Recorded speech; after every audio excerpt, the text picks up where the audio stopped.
Margaret Mackenro was born on August 25, 1977, to Terry Deal in Livingston, Illinois. Her mother abandoned her, and she was adopted by Ian and Patrick Harkin. Margaret grew up as the eldest of 4 adopted children in New Jersey. Later in life, she enlisted in the Army and completed her basic training at Fort Jackson in 2001. For the next 2 years, she was stationed as a mechanic at Fort Riley, Kansas. During this time, Margaret reconnected with her birth mother, and the two formed a close relationship. In 1999, she was awarded a Valor Award for her efforts as a volunteer firefighter during Hurricane Floyd, when she helped with rescue operations in Bound Brook, New Jersey. In 2004, after being discharged from the Army, Margaret married her longtime friend, Timothy Mackenro. The couple had 2 children together, and Margaret also had a daughter from a previous relationship. She was living an eventful life, being recognized as a hero, and building a family of her own. Unfortunately, Margaret's life would take a tragic turn. On October 9, 2006, she and Timothy were involved in a heated argument, which led to a domestic disturbance report. However, by the time the police arrived, Margaret had already left for her parents' home. Later that evening, she returned to her residence in the Witchwood Way and Round Top Road areas of Warren Township, New Jersey. The next morning, Margaret spoke to her best friend on the phone between 8:30 and 9 a.m. That afternoon, at around 1 p.m., Timothy left the house to buy baby formula. When he returned around 3 p.m., Margaret was gone. Their baby was still in her crib, alone. Margaret did not return that day, and she hasn't been seen or heard from since. 2 days later, Timothy reported Margaret missing to the Warren Township Police Department. The investigation revealed that she had left behind her SUV and a broken cell phone, damaged during their argument the previous night. Additionally, Timothy mentioned that a bag containing $11,000 in cash had also disappeared. The police searched the home but found no signs of forced entry or a struggle. Margaret's credit card needed to be included, but the account had no activity. The case soon went cold as no solid leads emerged. However, 6 weeks later, on Thanksgiving Day, a Warren police officer found an Army t-shirt on Dockwatch Hollow Road, just 1 mile from Margaret's home. The shirt was sent for analysis, but no significant evidence was obtained. The shirt hadn't been weathered, suggesting it hadn't been exposed to the elements for long. It was also noted that Margaret would sometimes leave the house during arguments to cool down, but would always return, except this time she didn't. Despite the lack of evidence pointing to foul play, Margaret's family and friends strongly believed that she wouldn't leave without telling someone, especially not her children. Margaret Harkin Mackenro was 29 years old when she disappeared. She was last seen wearing a black BDU jacket, a gray US Navy sweatshirt, white checkered pajama pants, socks, and white Nike tennis shoes.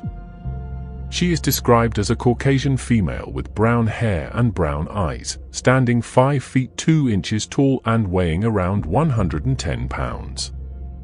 Anyone with information regarding Margaret's disappearance is urged to contact the Somerset County Prosecutor's Office at 908-231-71. Andrew Gray Chapman, often referred to as Andy, was 32 years old and living on Whitethorn Avenue in the Hilltop neighborhood, west of Columbus, Ohio. He shared his home with 2 roommates. In November 2006, they learned that their house was going to be foreclosed on by the bank. For reasons unknown, Andy chose to keep this information to himself, not informing his family. Andy's life had taken a downward turn just a year before when his wife filed for divorce and took their young son with her. A year before that, Andy had been involved in a car accident, which led to a substance addiction. However, after time spent in rehabilitation centers, he was able to overcome his struggles and establish himself in Ohio. Despite the challenges he faced, Andy remained in constant contact with his mother, Judy, and his grandmother. This connection, however, was abruptly severed with his disappearance. On December 6, 2006, Andy called his mother, seemingly in a state of panic. He told her he needed to see her immediately, but unfortunately, Judy was sick and couldn't make it to his house right away. 2 days later, when she finally arrived at his home, she found it empty. On December 8, 2006, Andy was last seen by neighbors at the house, who reported that the occupants were in the process of moving out. His car was still parked at the residence, but Andy himself was nowhere to be found. Despite these troubling signs, Andy wasn't reported missing until a month later, in January 2007, when he missed a court date. This raised alarms for his family, but tragically, the case was closed by authorities the following year without notifying the family. They assumed that Andy was simply running from legal issues. This mishandling of the case may have been a pivotal error in the search for Andy. The investigation was reopened in 2013 when it became clear that his family had not heard from him at all since his disappearance. Andy's sister, Amy, described him as a kind-hearted family man, while his mother, Judy, remembered him as a shy child who loved all kinds of sports, especially baseball.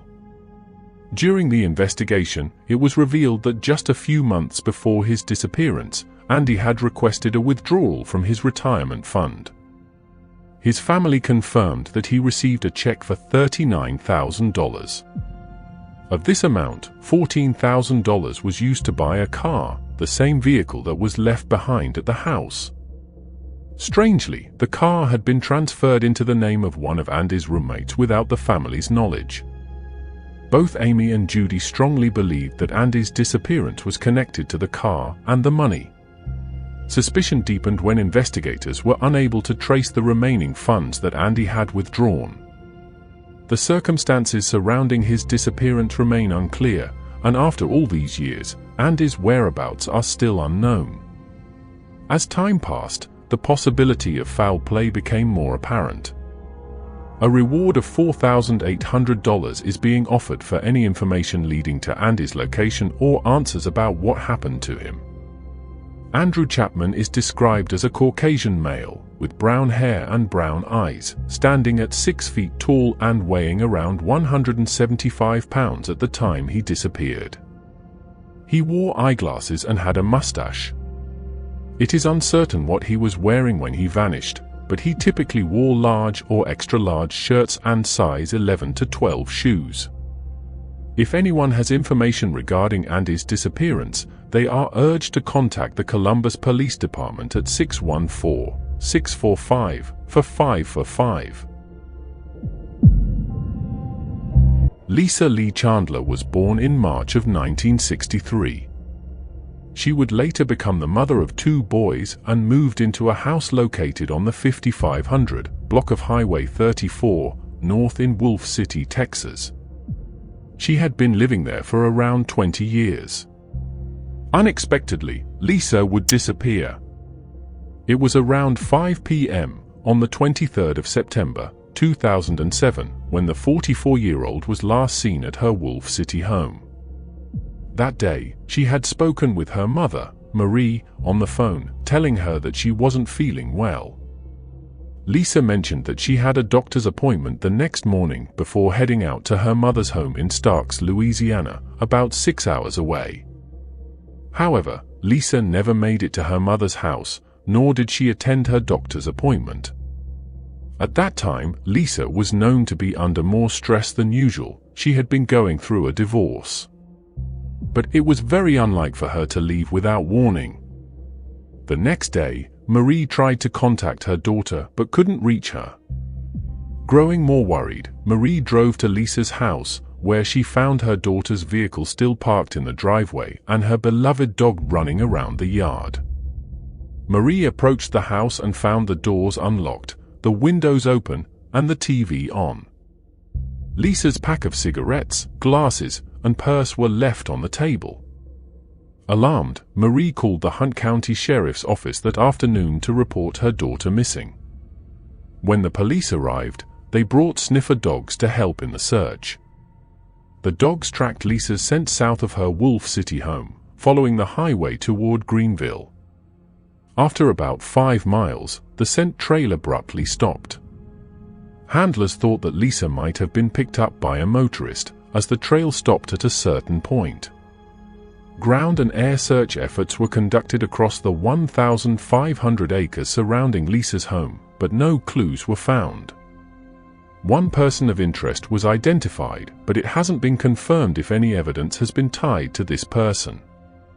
Marie explained that she and Lisa had been speaking on the phone throughout the day, with their final call ending at 3 p.m. After no new leads surfaced, Marie reached out to some of Lisa's friends, but none of them had seen her either. In the days following Lisa's disappearance, the Hunt County Sheriff's Office conducted helicopter searches using infrared heat detecting technology, but those efforts were also unsuccessful. Sergeant Haynes suggested that Lisa did not leave on her own accord and emphasized that they needed help from the community to locate her. Lisa's oldest son, Chris, who was in college at the time, explained that the ordeal had been an emotional rollercoaster for both him and his brother. Lisa Chandler's case has been classified as endangered missing, and it remains unsolved. Lisa is described as a Caucasian woman with brown hair and hazel eyes. She stands at 5 feet 6 inches tall and weighs around 110 pounds. She has a noticeable scar on her upper lip as well as on her shin, and a chickenpox scar beside her left eye. It's unclear what she was wearing when she disappeared, or what she may have taken with her. Anyone with information regarding Lisa's disappearance is urged to contact the Hunt County Sheriff's Office at 903-453-6868.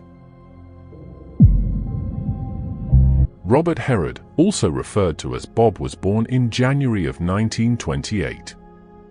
He would go on to marry Georgia, with whom he had 3 daughters. In 2002, the family moved from Monrovia to Placentia, California. Following his wife's passing in 2008, due to a prolonged illness, Robert reconnected with a woman he had once been engaged to before the Korean War. Her name was Fontel Hia, and they had separated when he joined the military. In June of 2009, the reconnected couple got married at the Fullerton County Courthouse. The newlyweds were planning on moving to Robert's Placentia home in Orange County. At this time, he owned several properties and other assets, which were estimated to be worth around $5 million. But something unexpected occurred that ruined the couple's plans and ultimately left behind 3 daughters, a grandson, and 3 great-grandchildren. Robert's disappearance.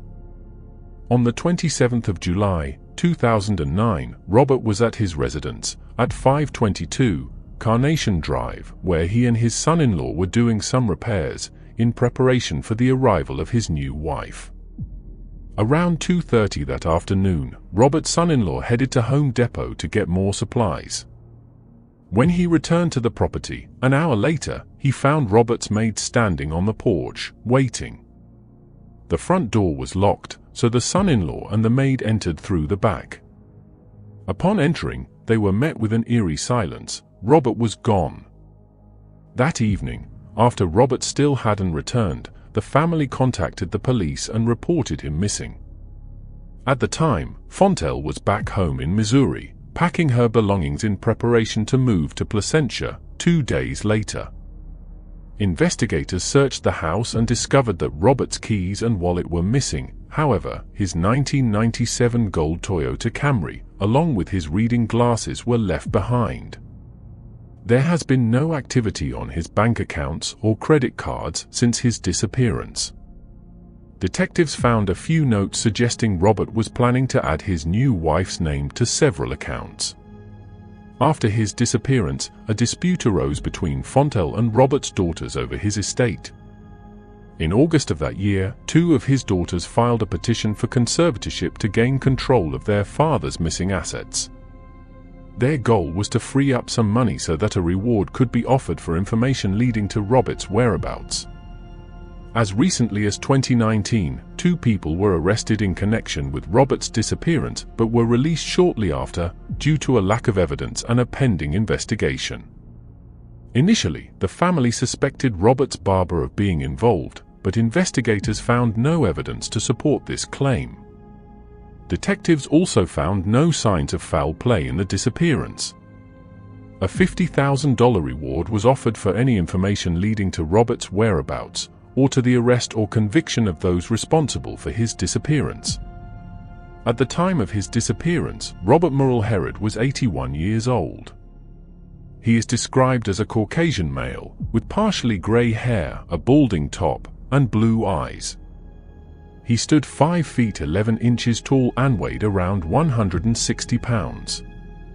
If anyone has information regarding this case, they are urged to contact the Brea Police Department at 714-993-8168. Robert Wayne Connor remains one of the most frustrating disappearances in Claremont, North Carolina. The 62-year-old was living alone on an acre of property near US 70 East in Claremont. He was described as a very dependable individual, and according to family and friends, it was completely uncharacteristic of him to just vanish. On the night of July 18, 2013, Robert was seen at the Boxcar Grill restaurant located on North Oxford Street. He had been spotted at the bar, but no one knew where he had gone afterward. 6 days later, Robert's daughter reported him missing to the Catawba County Sheriff's Office when she was unable to make contact with him. The investigation that followed revealed a deeply unsettling scene at Robert's home, located in the 4100 block of Highway 70. Police found his vehicle and his beloved dog, Rusty. The truck had been parked in an unusual spot, and Rusty appeared hungry and frantic. The unsettling atmosphere worsened when Robert's daughter discovered uncollected mail jutting out of the mailbox, 14 unanswered messages on the answering machine, and his firearm, a .357 Magnum, missing. Everything at the house seemed out of place. According to the Hickory Daily Record, Robert's daughter expressed her belief that her father had met with foul play. She mentioned that if he had been harmed, there was a creek nearby where he could have been hidden. The creek she referred to was Lyle Creek, which was thoroughly searched, along with Connor Park and the surrounding areas. Despite extensive efforts, no clues were found to suggest Robert's whereabouts.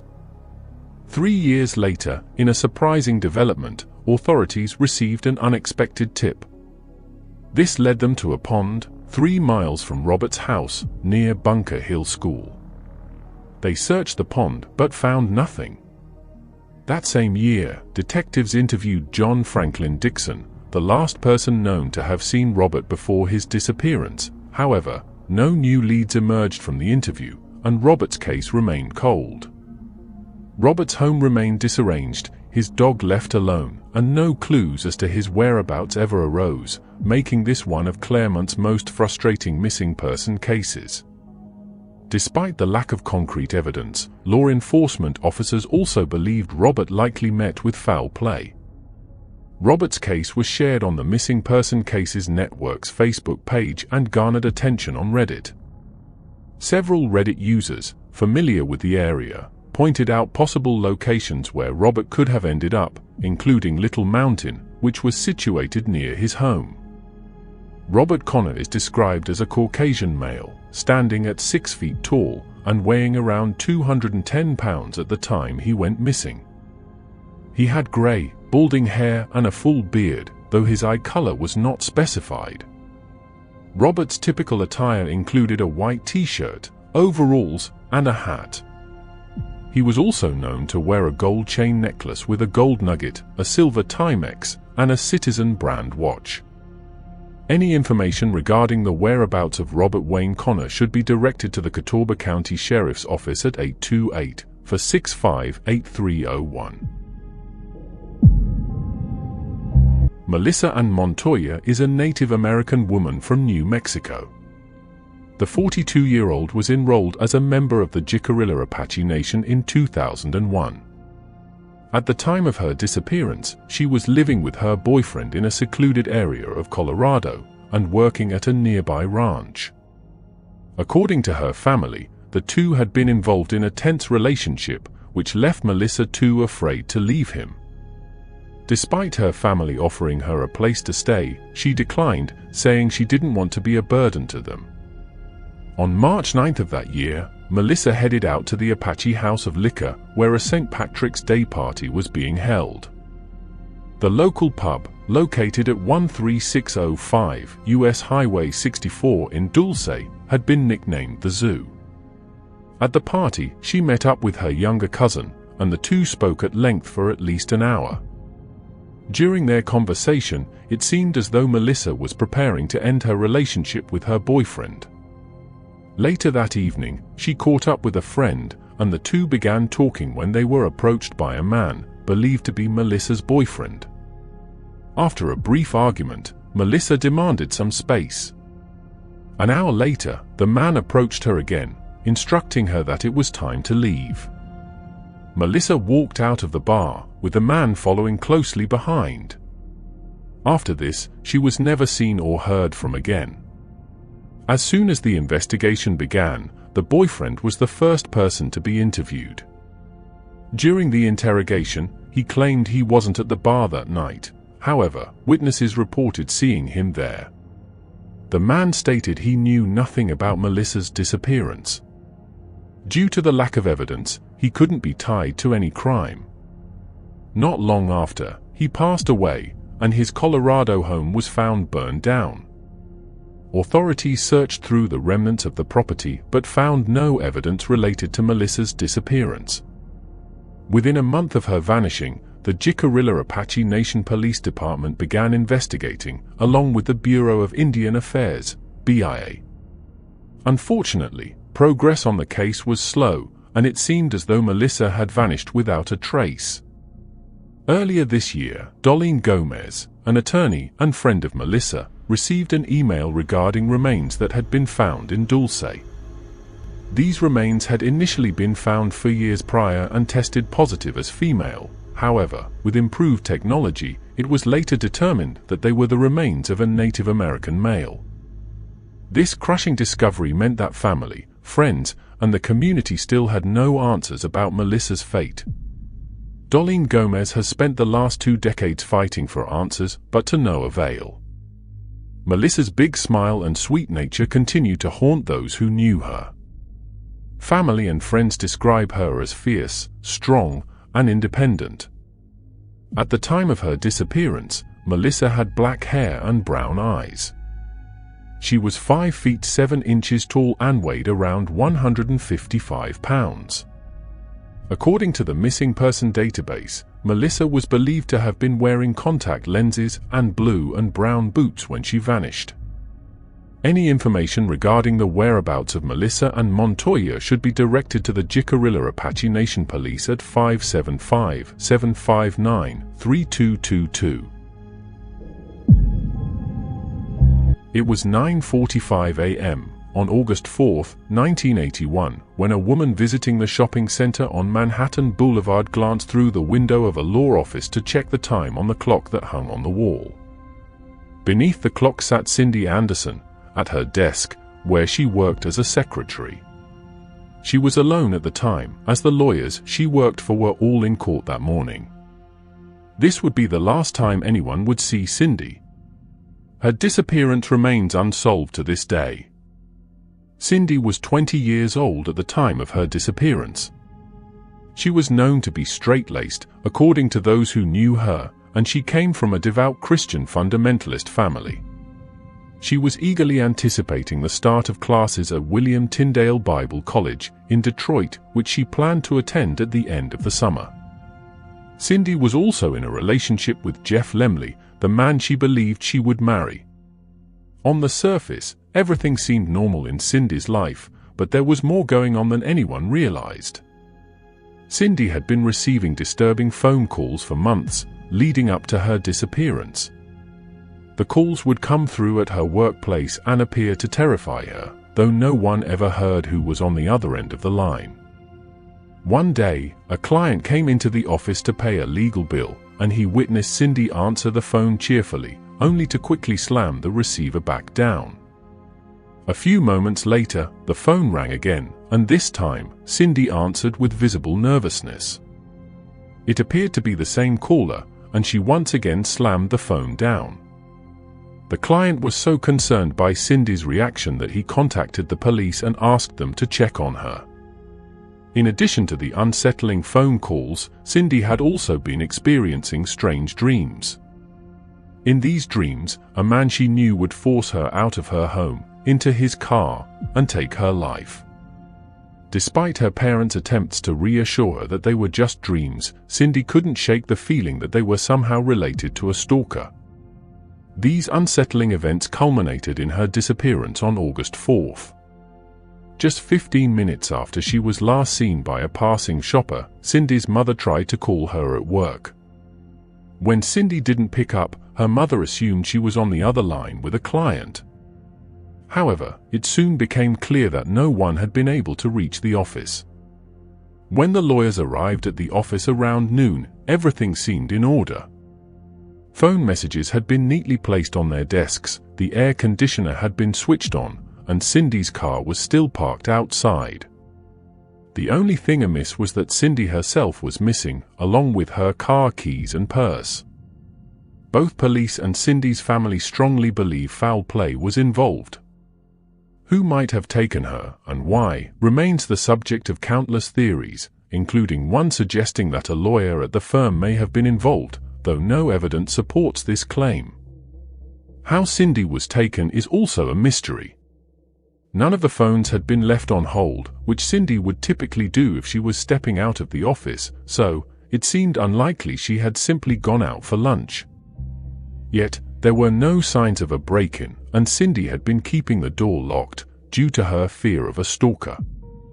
Cindy's friends and family still hold on to hope that answers may come one day, but the case has remained cold for decades. The disappearance of Stephen Clark is one of the strangest missing person cases. Simply put, almost 20 years ago, he walked into a public bathroom and never came out. Stephen was 23 years old in December of 1992. He was physically disabled due to a road traffic accident when he was a child, but despite this, he excelled in school and during his apprenticeships. On December 28, 1992, Stephen's father went to a local football match. Stephen wanted to attend too, but he didn't want to buy his ticket, so he decided to go for a walk instead. Stephen and his parents lived in the UK, near the beach, and that afternoon, he and his mother, Doris, went for a walk along the shore. They reached Saltburn, about 45 minutes away, at around 3 p.m, when Stephen needed to use the bathroom. They visited the public toilets on a pier along the promenade. Stephen went inside, and Doris decided she would also use the restroom while they were there. When Doris came back out of the women's restroom, there was no sign of Stephen. She assumed he was still inside, but after waiting a while, she figured he must have started walking home without her. However, when she arrived home, Stephen was nowhere to be found, and she realized he was missing. Despite extensive searches of the beach around Saltburn, no clues have emerged as to what happened to Stephen. There have been sightings over the years, though it's unclear how many were credible. One woman claimed to have seen Stephen outside his home at the time he was supposed to be in Saltburn, adding weight to the theory that Doris and Stephen's father might not have been telling the whole truth. An anonymous letter was sent to the police years later, accusing Stephen's parents of being involved in his death. In 2020, they were both arrested and thoroughly investigated before being cleared of any involvement. It seems likely that the sighting outside of his home was incorrect. There were people on the beach that day, including 2 men with a young girl, who used the restroom while Doris was waiting for Stephen. They took turns waiting with the girl while the others used the facilities. It's unclear if they were ever reached for questioning, but it seems possible that whatever happened to Stephen occurred while Doris was inside the restroom. It's also possible that these individuals may have crossed paths with him on the beach. This case is so perplexing because there's no evidence, no motive, and no explanation for what happened to Stephen. Given the relatively recent activity, there have been more appeals for information over the last couple of years. Stephen was 23 years old at the time of his disappearance. He walked with a significant limp and had nerve damage to his left arm. He had brown hair, and anyone with information about this case is urged to contact Crime Stoppers at 0800 555 111. Edward and Stephania Andrews were a well-known couple from Arlington Heights, Illinois, a prosperous suburb outside of Chicago. In the 1970s, Arlington Heights was home to many affluent families and successful individuals, including Edward, a bookkeeper and manager at a Chicago manufacturing firm, and his wife Stephania, a credit investigator. Stephania was also actively involved in the Women's Auxiliary Beverage Institute. On the evening of May 15, 1970, the Andrews attended a cocktail party hosted by the Women's Institute at the Sheraton Hotel in Chicago. The couple arrived at the event around 5:30 p.m., in high spirits, ready to enjoy the night. However, party attendees noticed that Edward soon began to act strangely. He complained of hunger and appeared unwell, staggering around. By 9:30 p.m., the couple decided to leave the party early. They headed toward their 1969 Oldsmobile, which had been parked in the hotel's garage. What followed next was puzzling and concerning. According to the hotel valet, Edward appeared disoriented and was stumbling as he made his way to the car. Stephania, sitting in the passenger seat, was seen crying. Despite the valet's concerns, Edward managed to drive the car out of the garage, though he reportedly hit the garage door on his way out. The valet also witnessed Edward making an illegal turn, driving south in the northbound lanes of Michigan Avenue, toward the Michigan Avenue Bridge and Wacker Drive. Despite this erratic behavior, no one immediately called the authorities. The couple's absence wasn't noticed until the following Monday, May 18, 1970, when both Edward and Stephania failed to show up for work. Concerned colleagues reported them missing, and Arlington Heights police launched an investigation. Investigators speculated that Edward may have lost control of the vehicle and accidentally driven into the Chicago River. This theory was supported by skid marks and scrapes found on a bridge along Lower Wacker Drive. Despite thorough searches of the river, no trace of the couple, or their car, was ever found. Over the years, investigators received numerous tips, but none provided substantial leads. In 1994, an informant claimed that Edward and Stephania's bodies had been dumped in a pond near Green Oaks, Lake County, Illinois, by a group of young men. Despite a renewed search effort in the area, no evidence was discovered to support the claim. Now, more than 5 decades later, the disappearance of Edward and Stephania Andrews remains an unsolved mystery. Their sudden vanishing has left the community and their loved ones without closure. Anyone with information that could help solve this case is encouraged to contact the Arlington Heights Police Department at 847-368-5300. Sharon "Sherry" Anderson was extremely close to her family, especially her 2 young grandsons, whom she adored. When December arrived, her thoughts turned to Christmas. However, for her family and friends, the holiday season now brings a painful reminder of her unsolved disappearance. Sherry was last seen on December 2, 2000. She left her home in Stanwood, Washington, at 9 a.m. that morning. The night before, she had discussed her plans with her daughter. She intended to go to McDonald's for breakfast, pick up some photos she had sent to be developed, visit Walmart, and then stop by the Everett Mall. She promised her husband, John, that she would be back by 4 p.m. as they had plans for dinner. John fell asleep that afternoon and woke at 5:30 p.m. to find Sherry still wasn't home. He called Sherry's friend, thinking she might be there, but the friend hadn't seen or heard from her. After contacting other friends and family, a search began at 9 p.m. that evening. A friend found Sherry's car outside the Everett Mall. There were no Christmas presents inside, suggesting that whatever happened to her occurred before she returned to the car. Sherry's purse and the weapon she carried for protection were found inside the vehicle. To her family, it seemed impossible that Sherry would disappear voluntarily. She was a dependable social worker, and there had been no activity on her bank account since her disappearance. Family and friends took the lead in the investigation, searching pawn shops for the jewelry Sherry was wearing when she vanished. She had a custom-designed wedding ring, a diamond flanked by black onyx set in white gold. However, there was no sign of the ring in any stores. There has been no trace of Sherry since her disappearance. John filed for divorce a year later, stating that he needed to move on, but the rest of the family has continued to search for answers. Sherry was 5 feet 8 inches and 130 pounds when she vanished. She was biracial, of Caucasian and Cherokee Native American descent, and was last seen wearing a green jacket, blue jeans, and white shoes. Anyone with information about Sherry Anderson's disappearance can contact the Everett Police Department at 425-257-8413. On the evening of December 28, 2022, Peter Bagan got up from the sofa and told his wife, Michelle, that he was going for a walk. He assured her he would be home soon, but over a month later, he remains missing. Peter, 55, had been married to Michelle for over 20 years and had her name tattooed on his neck. The couple shared a life in Greater Manchester, enjoying their 4 grandchildren and recently celebrating the arrival of their first great-grandchild. According to Michelle, there was nothing unusual leading up to Peter's disappearance, and she never imagined he wouldn't return that evening. It wasn't uncommon for Peter to take walks along the canal's top path while listening to music.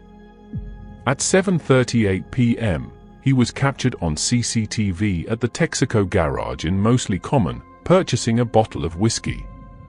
About 35 minutes later, Michelle called to check on him.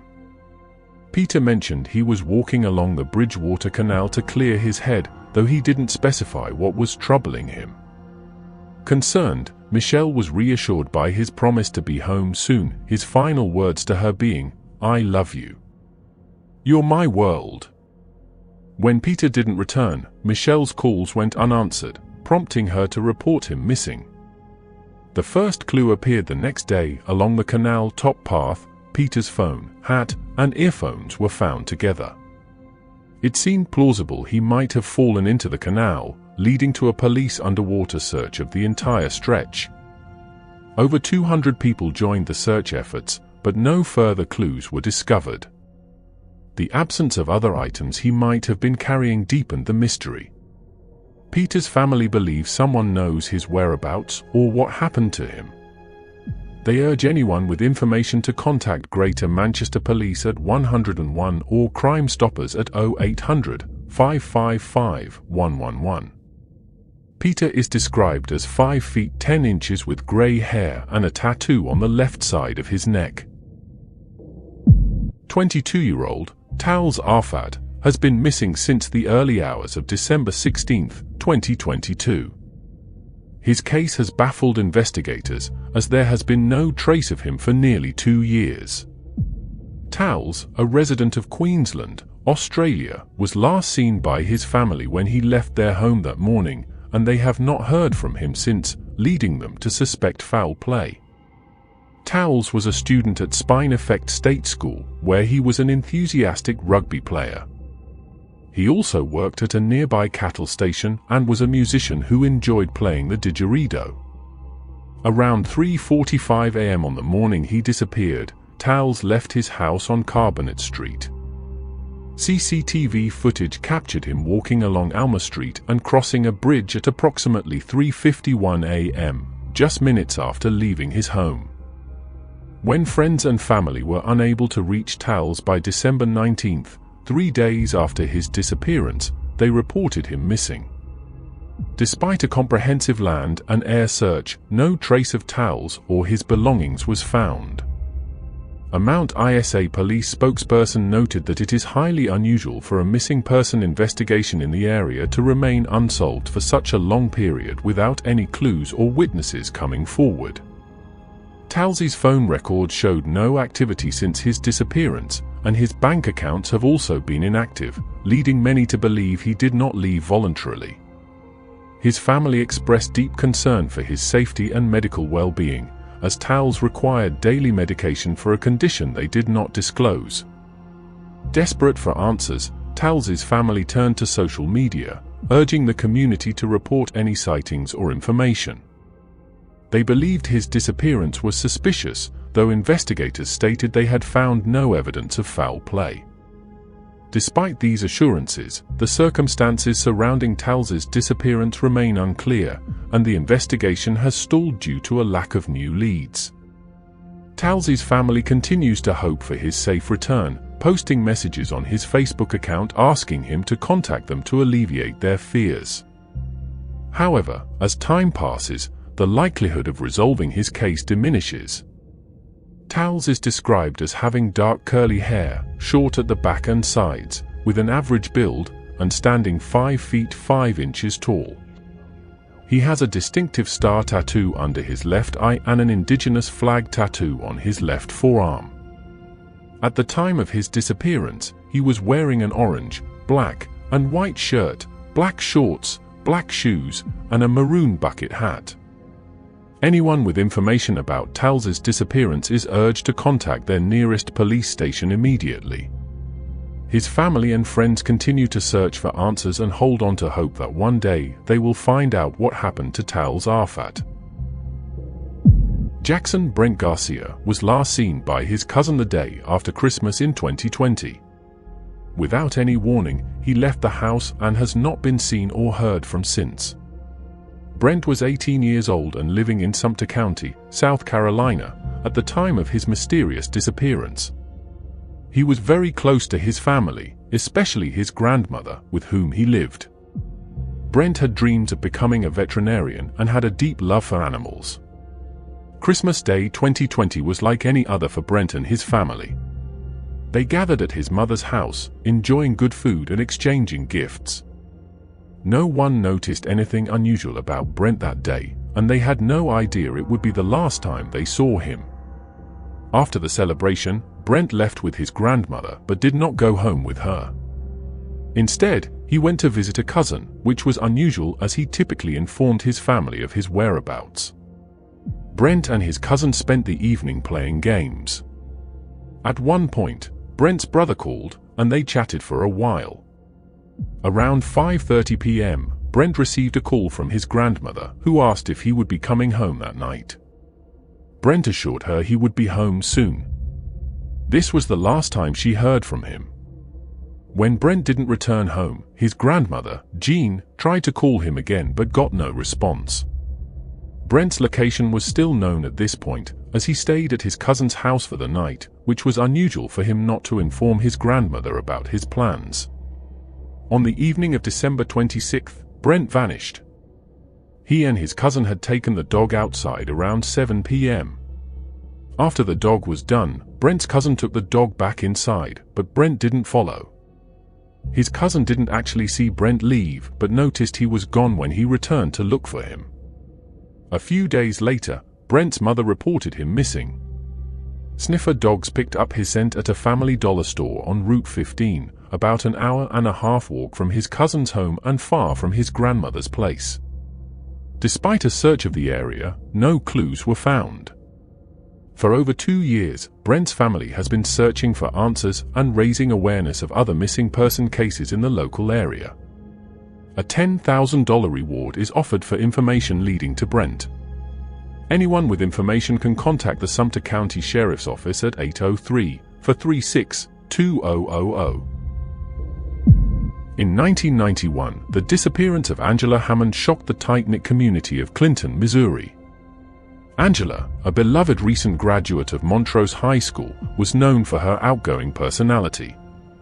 Engaged and 4 months pregnant, she was excited about her future with her fiancé, Rob Schaefer. On the night of April 4, 1991, Angela was last seen at 11:45 p.m., talking to Rob from a payphone in the heart of Clinton. Their conversation took a sinister turn when Angela mentioned a suspicious man in a green 1970s Ford pickup truck circling the lot. She described the truck in detail, noting a distinctive fish decal on the rear window and a filthy, bearded man driving it. Their conversation was abruptly cut short by Angela's scream. Rob immediately drove to the phone booth but was too late. He saw the truck speeding away and even heard Angela scream his name from the vehicle. Rob chased the truck, but his car broke down, leaving him helpless as the truck vanished. Rob provided the police with a detailed description of the truck and its driver. Despite this, the man remains unidentified. The community was left reeling, and Rob was initially a suspect but was cleared after a polygraph test. Authorities believe Angela's case may be linked to the abductions of two other Missouri women, Trudy Darby, who was kidnapped and murdered in January 1991, and Cheryl and Kenny, who vanished in February 1991. Both cases shared unsettling similarities with Angela's disappearance, though no definitive link has been established. Over the years, there have been numerous unconfirmed sightings of Angela, but none have provided concrete evidence. Angela was a promising young woman working at a bank and attending Central Missouri State University. Her abduction shattered the town's sense of safety and left a void in her loved ones' lives. On the 30th anniversary of her disappearance, the Clinton Police Department reaffirmed their commitment to solving the case, revealing new leads, including a possible connection to a major drug bust. A letter threatening a confidential informant, sent the same night Angela was abducted, hinted at a case of mistaken identity involving the informant's daughter, also named Angela. A recent anonymous tip mentioned two critical names, but lacked contact details. The police urged this person to come forward, emphasizing the importance of their information. Despite decades passing, the quest for answers continues. The Clinton Police Department encourages anyone with information to contact them at 660-885-5561, hoping to bring closure to Angela's family and friends. Stephen Newman was born on April 15, 1958, in the coastal town of Blackpool. He was the oldest of 4 children.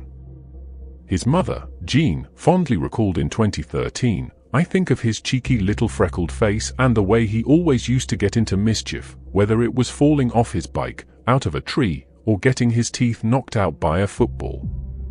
In 1969, the Newing family lived on Lee Warner Avenue in Fakenham, Norfolk.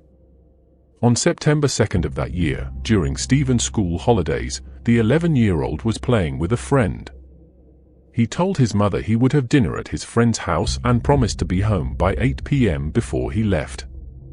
However, when 9 p.m. came and Stephen had not returned, Jean called the police. Stephen was last seen by his brother and a friend around 3 p.m. and was later spotted walking alone along a road. He had left his bicycle at home and had no money with him. Police conducted extensive door-to-door searches and numerous interviews. Stephen's satchel was found near a water tower not far from his home. Reports of sightings came from Norfolk and Suffolk, and a significant one came from Sutton Bridge in Lincolnshire. There were fears Stephen might have fallen down a well, but authorities thoroughly investigated and dismissed this possibility. The Newing family home was searched twice, and authorities were confident that Stephen's family was not involved in his disappearance. Investigators considered the possibility of abduction, even interviewing a circus worker in the area at the time, but no evidence supported this theory. Despite the lack of a body, Stephen's family held a memorial service for him at Fakenham Parish Church in 2002. They hoped this would help them cope with his disappearance. Jean worked with the Benjamin Foundation to open the Stephen Newing House in partnership with Flagship Housing and the North Norfolk District Council. The house provides housing and support to vulnerable 16 to 25-year-olds to combat youth homelessness. Jean found comfort in visiting the residents and brought them Christmas presents every year. Even as she honored Stephen's life, Jean never gave up on finding her son. "I still very much want to know what happened to him. At my age, I don't know that I'll ever know the truth, but I feel it's important for me to find out," she said in 2013. Jean passed away on September 1, 2014, the day before the 45th anniversary of Stephen's disappearance. In 2019, investigators highlighted a detail in hopes of jogging witnesses' memories. The day before he vanished, Stephen had found a white mouse in a neighbor's garden and was showing it to friends. People may not remember seeing an 11-year-old boy 50 years ago, but they might remember an 11-year-old boy with a white mouse, Norfolk and Suffolk cold case manager Andy Guy pointed out. Mr. Guy felt it was crucial to release this detail while potential witnesses were still alive. Over 50 years have passed since Stephen went missing, but his family's love and hope remain strong. I was the last person to see him, and there is not a day that goes by that I do not think of him and try to work out what happened, Stephen's brother Terry said in 2019. Our parents have since died without knowing what happened, and Stephen has an extended family who never met him, only knowing of him from newspaper cuttings and hearsay. However, I still believe that even with the passage of time, the answers we need are still there. I urge anyone with any knowledge of his disappearance, no matter how trivial or insignificant, to please contact the police so that we can do something our parents were unable to do, lay him to rest and get the closure we need. In 1976, the mysterious disappearance of Carol Ann Park, a young mother and beloved primary school teacher, left her community in turmoil. Carol, married to fellow educator Gordon Park, shared a passion for teaching. However, their seemingly perfect marriage was marred by personal and marital issues. On July 17, 1976, the Park family planned a trip to Blackpool. Carol, feeling unwell, stayed home. When her family returned, they found her gone, with her wedding ring left behind. Gordon did not report her missing for 6 weeks, citing her past behavior of leaving during school holidays. It wasn't until she failed to return for the new school term in September that Gordon, through his solicitor, reported her missing. The initial investigation stalled, with Gordon being warned he would be a prime suspect if a body was found. Despite family suspicions, no evidence emerged. The mystery remained unsolved until August 13, 1997, when amateur divers discovered Carol's body 75 feet deep in Coniston water. She was found in a nightgown, her eyes covered with plasters, wrapped in plastic bags, and weighed down with lead piping. The discovery led to Gordon Park's arrest. The intricate knots used to bind Carol's body were similar to those found in Gordon's house and boat, raising suspicions. His emotionless demeanor during interviews further fueled these suspicions. Despite initial charges, Gordon was released due to insufficient evidence. In 2004, new leads and a confession from a former cellmate reignited the case. The trial, lasting 10 weeks, was based on circumstantial evidence. The prosecution suggested Gordon used a heavy weapon to kill Carol and stored her body in a chest freezer before disposing of it in the lake. Despite his insistence on innocence, Gordon was found guilty and sentenced to life imprisonment. In 2007, an appeal campaign raised doubts about the conviction, citing new evidence and police misconduct.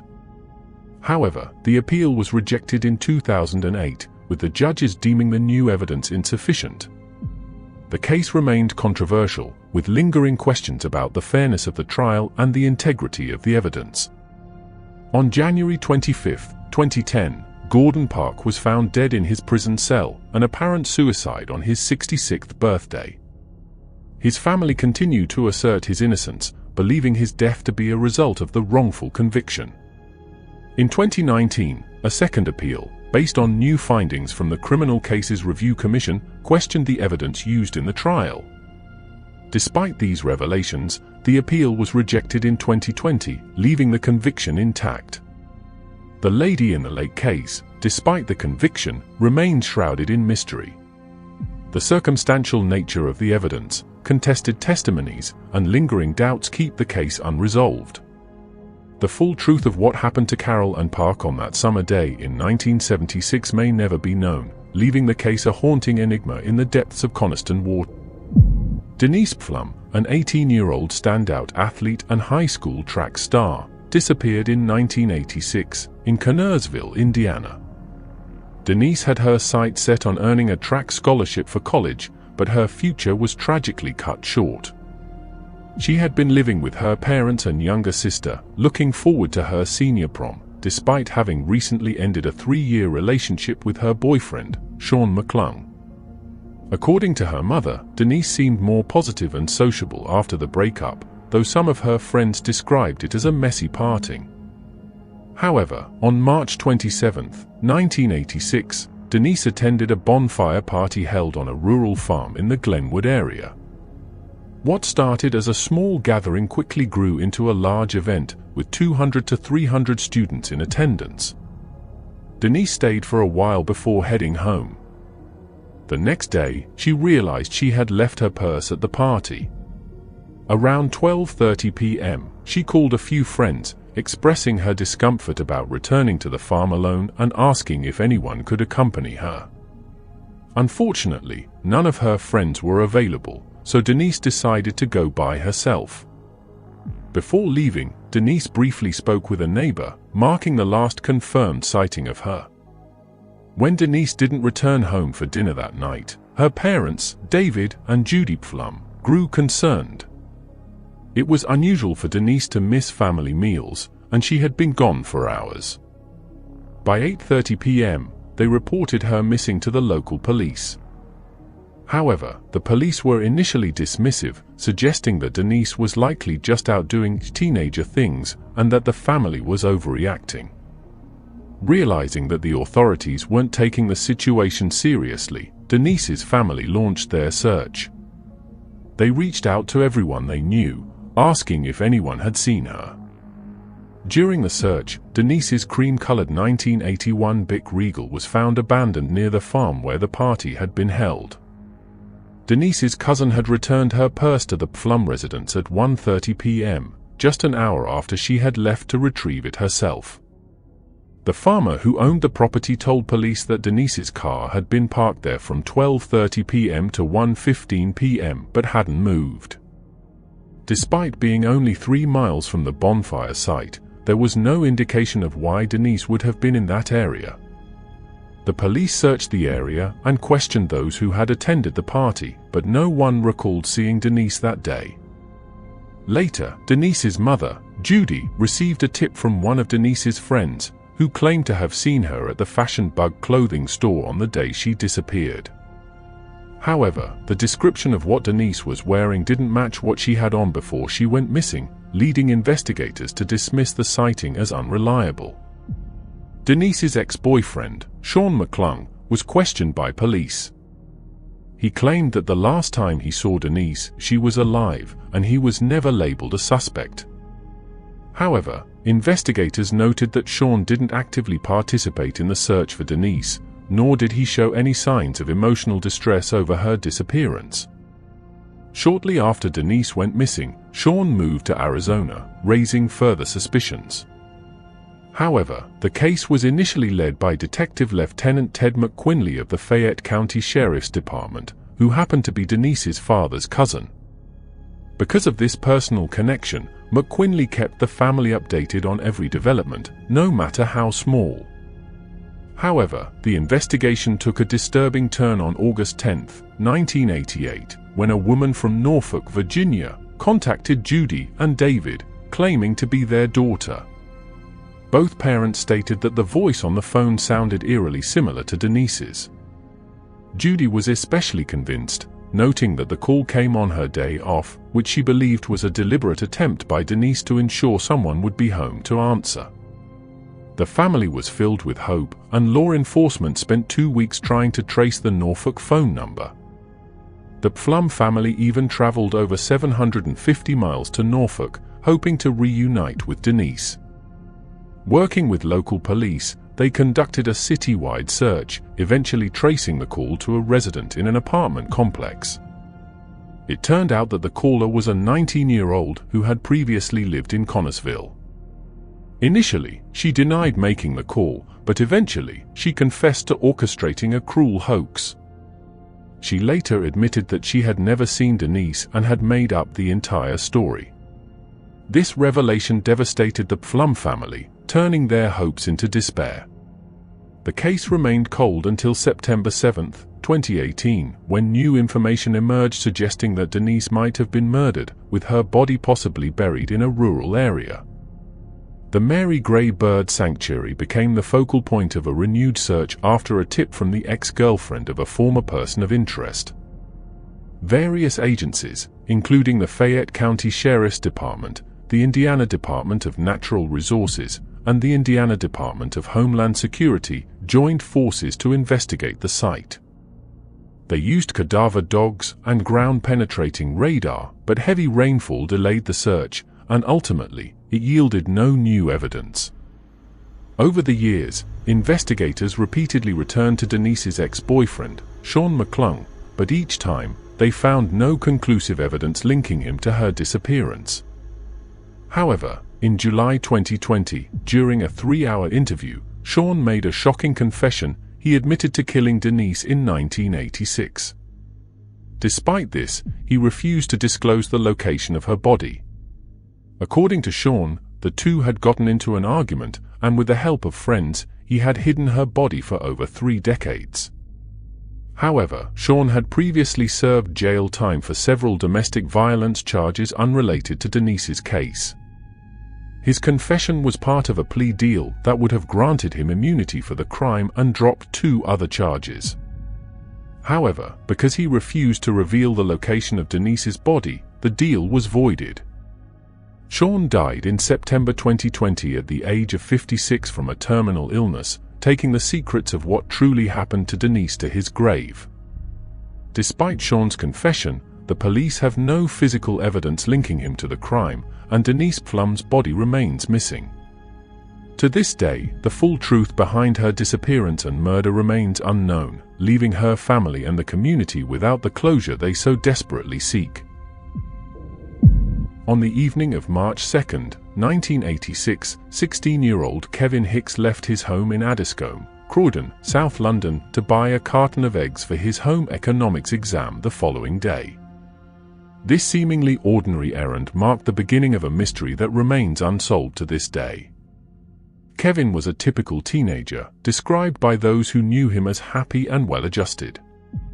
He had no significant issues at school and had been actively applying for jobs in the weeks leading up to his disappearance. The day of his disappearance was unremarkable. He had spent time with his family at a disco. At around 8:30 p.m., he informed his mother that he needed to buy eggs for his exam, a short walk away from Spelling's community shop on Lower Addiscombe Road. Kevin left his home shortly after speaking with his mother. The last confirmed sighting of him was at 10:10 p.m. on Shirley Road, heading back towards his home. This was the last time anyone saw or heard from Kevin. Kevin's mother spent the entire night watching for him from an upstairs window, worried when he didn't return. His sister, Alex, went to school the next morning, initially believing that Kevin was just out and about. However, as the day progressed, her concern grew. Despite her distress, Alex was not allowed to participate in the search efforts, as it was deemed inappropriate for girls to be involved in case they encountered something disturbing. The family was forced to wait 24 hours before reporting Kevin missing, a stark contrast to modern protocols where parents can report a missing child immediately. As the days passed with no sign of Kevin, his family became increasingly worried. Alex, in particular, was distraught by the end of the week, as Kevin had no history of running away or mental illness. She began to believe that something terrible had happened to him. In the first 7 to 8 months following Kevin's disappearance, the family received a series of strange phone calls. The phone would ring, and when answered, there would be silence on the other end. Despite their pleas for Kevin to speak or meet them, the calls provided no answers. These calls continued sporadically for years, even reaching Alex at her workplace, CNA, on the specific days she worked there. After their mother passed away, Alex and her father noticed an extra bouquet at her funeral, which Alex believed might have been left by Kevin. This fueled her hope that he might still be alive and had attended the funeral. In December 2016, Alex was interviewed again, expressing how difficult Christmas and February, the months of both her and Kevin's birthdays, were for her. She appealed to anyone with information to come forward. Alex had also consulted psychics and mediums, who suggested that Kevin might have been abducted by an older man under the pretense of looking for a lost dog in Ashburton Park. Several psychics mentioned the presence of water, implying that Kevin might have drowned. The police have long suspected foul play in Kevin's disappearance. In 2016, they officially announced their belief that Kevin was murdered on the night he vanished. A £20,000 reward was offered for information leading to the discovery of his body or the prosecution of those responsible. Detective Inspector John Quaid of the Homicide and Major Crime Command stated that despite numerous inquiries over the years, Kevin's body has never been found, and there is no evidence that he is alive. They believe Kevin met someone that night who assaulted him and disposed of his body. An anonymous call to the Croydon Advertiser in 1996 claimed to know the location of Kevin's body, but no further information was provided. As of May 2013, there have been no new developments in the case. Kevin Hicks remains listed on the Metropolitan Police's website as a missing person, and the case is still open for any new information that might emerge. The disappearance of Kevin Hicks continues to haunt his family and the community, a cold case that leaves everyone wondering what truly happened on that fateful night in March 1986. Jessica Zarinsky disappeared on the evening of November 25, 2022. Despite being spotted on multiple CCTV cameras after her disappearance, these sightings have not brought her family or the police any closer to resolving her case. Jessica, who was 30 years old at the time, suffered from health problems, but initially, her family didn't suspect anything was wrong. However, after days of no contact, they reported her missing to the police on December 3rd. The police immediately began a public appeal for information. The last known sighting of Jessica occurred around 1 p.m. in the Bosley Park area of Sydney, Australia. According to the missing person report, she was last seen wearing a yellow long-sleeved shirt, black leggings, and flat shoes. The police also released a CCTV image showing Jessica wearing a grey top earlier that day. As part of the investigation, police reviewed CCTV footage from the surrounding area. 3 days after she was last seen by family and friends, CCTV footage captured Jessica walking in a suburban area of Bosley Park. In this footage, she was wearing an orange sleeveless shirt and black leggings. She was first spotted on Zandro Avenue at about 8:35 p.m. on November 28th, and then outside a club on Prairie Vale Road at 9:45 p.m. She was seen walking in the opposite direction 5 minutes later. A short clip of this last known sighting was released to the public, showing Jessica confidently walking across a road, carrying a cream-colored handbag, which she had not been carrying when friends last saw her 3 days earlier. This puzzling footage only heightened police concerns about Jessica's safety. Since her disappearance, no other footage has been located. Jessica had a history of mental health problems, and erratic behavior was not uncommon for her, but she had never completely disappeared before. She is described as being 5 feet 5 inches tall, with a thin build and long hair. She has tattoos on her right index finger, left wrist, and the back of her neck. Anyone with information about Jessica Zarinsky's disappearance should contact Fairfield Police or Crime Stoppers at 1-800-333-000. In the fall of 2011, 26-year-old Emma Philippoff left her hometown of Perth, Ontario, and moved to Victoria, British Columbia. By November 2012, Emma had disappeared without a trace. Emma had been staying at Sandy Merriman House, a shelter for vulnerable women, and had bought a van that she used for both transportation and living. On November 23rd, Emma called her mother, tearful and upset, expressing her desire to return home. Over the next few days, she continued to call her mother, sounding increasingly distressed. In their last conversation at 4:30 a.m. on November 28, she told her mother, "I don't know how I can face you," and begged her not to come. However, her mother arrived in Victoria that night, only to find that Emma was not at the shelter. She has not been heard from since. Friends reported that Emma had been feeling stressed and upset, mentioning that she was being harassed by an unknown figure. Her journal entries hinted at a possible stalker, and she had become distant, frightened, and wary of men. Shelter staff and her writings described her as isolated, paranoid, and depressed, with a strong desire to escape.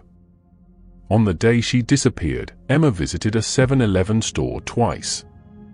The first time, she bought a $200 prepaid credit card. The second time, she purchased a prepaid cell phone. CCTV footage from the store shows Emma looking out the windows as if she was searching for someone or something.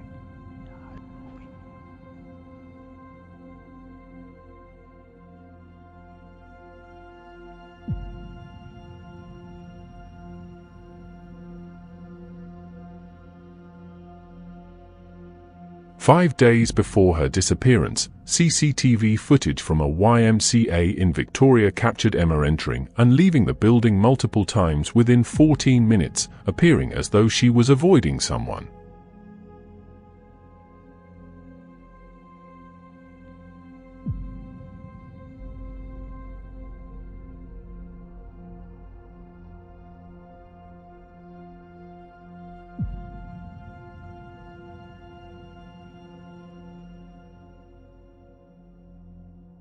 Emma called a cab near the shelter and asked to be taken to the airport, but she changed her mind, citing a lack of money, and asked to be dropped off where she was picked up. During the ride, she became paranoid, questioning the driver about the dispatcher's noise. Why is there noise coming out of that? Shortly after, she was seen barefoot on a street corner by an acquaintance, Denise Key, who described her as looking paranoid and constantly checking her surroundings. Key called the police, who spoke with Emma outside the Empress Hotel, but determined she was not a threat to herself or others. She assured the officers she was not suicidal, and they let her go. This was the last confirmed sighting of Emma. Her van was discovered in the parking lot of the Chateau Victoria Hotel, containing many of her personal belongings, including her passport and laptop. Two potential suspects emerged in the case. One man, driving a white van, attempted to use Emma's prepaid credit card at a gas station, claiming he found it by the side of the road. Another suspect, Julian Heward, a former friend of Emma's, admitted to stalking her in Perth and had moved to Victoria shortly after she did. He was reportedly infatuated with her. Both men were questioned, subjected to polygraph tests, and released.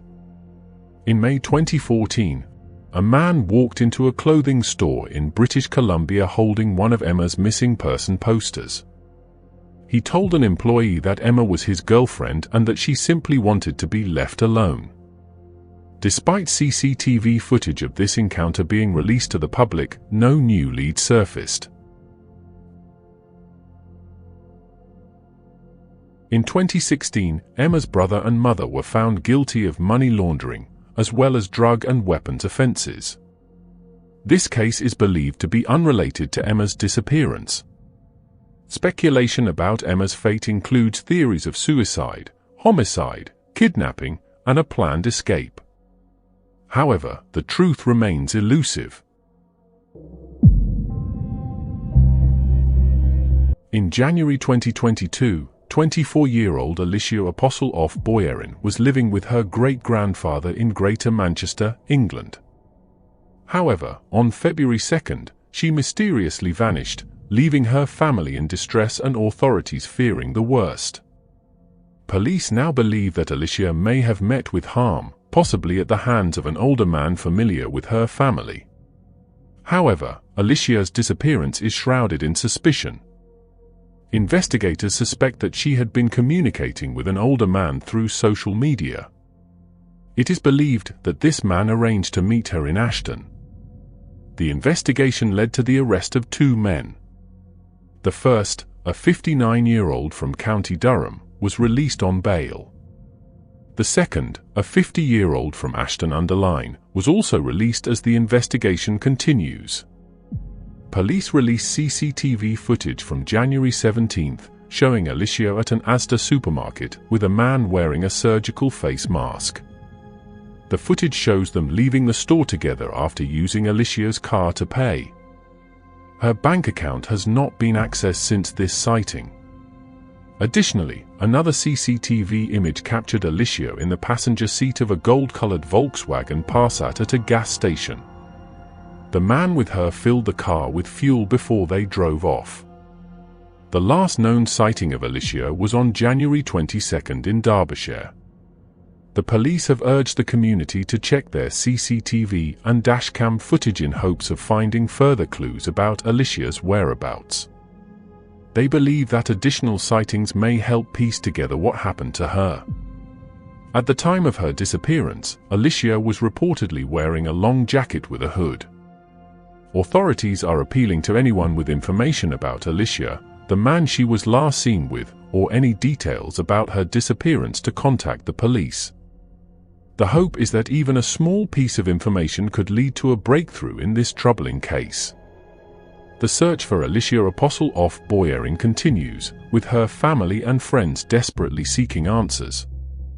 The community's vigilance and assistance are crucial in uncovering the truth behind her mysterious disappearance. On October 31, 2022, 30-year-old Clinton Lockyer from Western Australia was last seen. Since then, he has mysteriously vanished, leaving his family and the community deeply concerned. As soon as Clinton was reported missing, his family, along with other members of the Roebourne community and police, launched an extensive search effort. Authorities have called on the public to stay vigilant and report any sightings of Clinton. Advanced search tools, including drones and off-road vehicles, have been employed to scour the area, but despite these efforts, Clinton remains missing. Investigators have obtained CCTV footage showing Clinton in the Karratha area. In one clip, he is seen sitting on a low wall in front of a building, appearing calm and in good health. Another piece of footage captures Clinton walking along a road in Karratha, holding a cup of coffee. He is last seen crossing the road and then disappears from view. Since then, there have been no further sightings or leads. Clinton is described as being approximately 5 feet 5 inches tall, with short black hair, brown eyes, and a black beard. He has a medium build and was last seen wearing tan shorts, a black and red shirt, and flip-flops. He is known to visit the Carnarvon and Geraldton areas, and it is possible he might be in these regions, or still in Karratha or Roebourne. If you have any information that could help in locating Clinton, please contact the Karratha Police Department at 131 444. Your assistance could be crucial in reuniting Clinton with his worried family. Eden Huntington, a 28-year-old man from Mermaid Waters in Queensland, Australia, vanished while visiting relatives in Mornville on January 18th. Authorities are now seeking information from a woman who may have interacted with him before he disappeared. On the day he went missing, Eden began feeling unwell and called for an ambulance to the holiday property where he was staying with his father. His father later recounted waking up around 5 a.m. to find paramedics and a neighbor in the house, but Eden had already left before the ambulance arrived. The neighbor informed police that he saw Eden leaving the property hastily just before the paramedics arrived. However, when Eden's family attempted to contact him, they discovered his phone was turned off, which was unusual behavior for him. Eden was subsequently reported missing, prompting police to search areas he was known to frequent, but they found no additional leads then. CCTV footage later showed Eden walking around a house barefoot and carrying a backpack while smoking a cigarette. He was seen getting out of his grey 2013 Ford Territory in Mornville before entering the same house. Strangely, Eden was observed talking on a cell phone, although his phone was turned off, suggesting the phone in the footage might belong to someone else. He was then seen leaving the house, placing his backpack in the back seat of his car, and driving away. However, a witness later reported seeing Eden's car parked in the middle of Montville's Main Street. A woman, who is now sought for questioning, was seen about 300 feet from the car. This woman is described as being in her late 30s or early 40s, with long dark hair, carrying a black bag, and wearing a white shirt with maroon and purple shorts. At the time of his disappearance, Eden was wearing a blue shirt, black shorts, and no shoes. He is approximately 5 feet 7 inches tall, with brown hair and green eyes, and has tattoos on his upper and lower right arms. Australian authorities have urged anyone with information about Eden Huntington's case to contact the police at 131 444. The search for answers continues, as Eden's family and friends hope for his safe return or at least some closure regarding his mysterious disappearance. The case of 25-year-old Taran Olson Carlisle is particularly puzzling due to his habit of going off the grid. Despite his tendency to be unreachable, Taran would always send occasional text messages from third-party phones to wish his loved ones happy birthdays and holidays.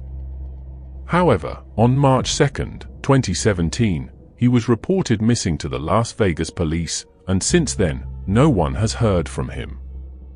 Additionally, there has been no activity on his bank account. However, on the day Taran disappeared, police obtained surveillance footage from a business on the 3900 block of South Buffalo Drive near Flamingo Road. The video shows two men arriving in a black SUV. They casually exit the vehicle, and one of the men retrieves a bag from the back of the car. He walks through the parking lot towards a large metal dumpster and disposes of the bag.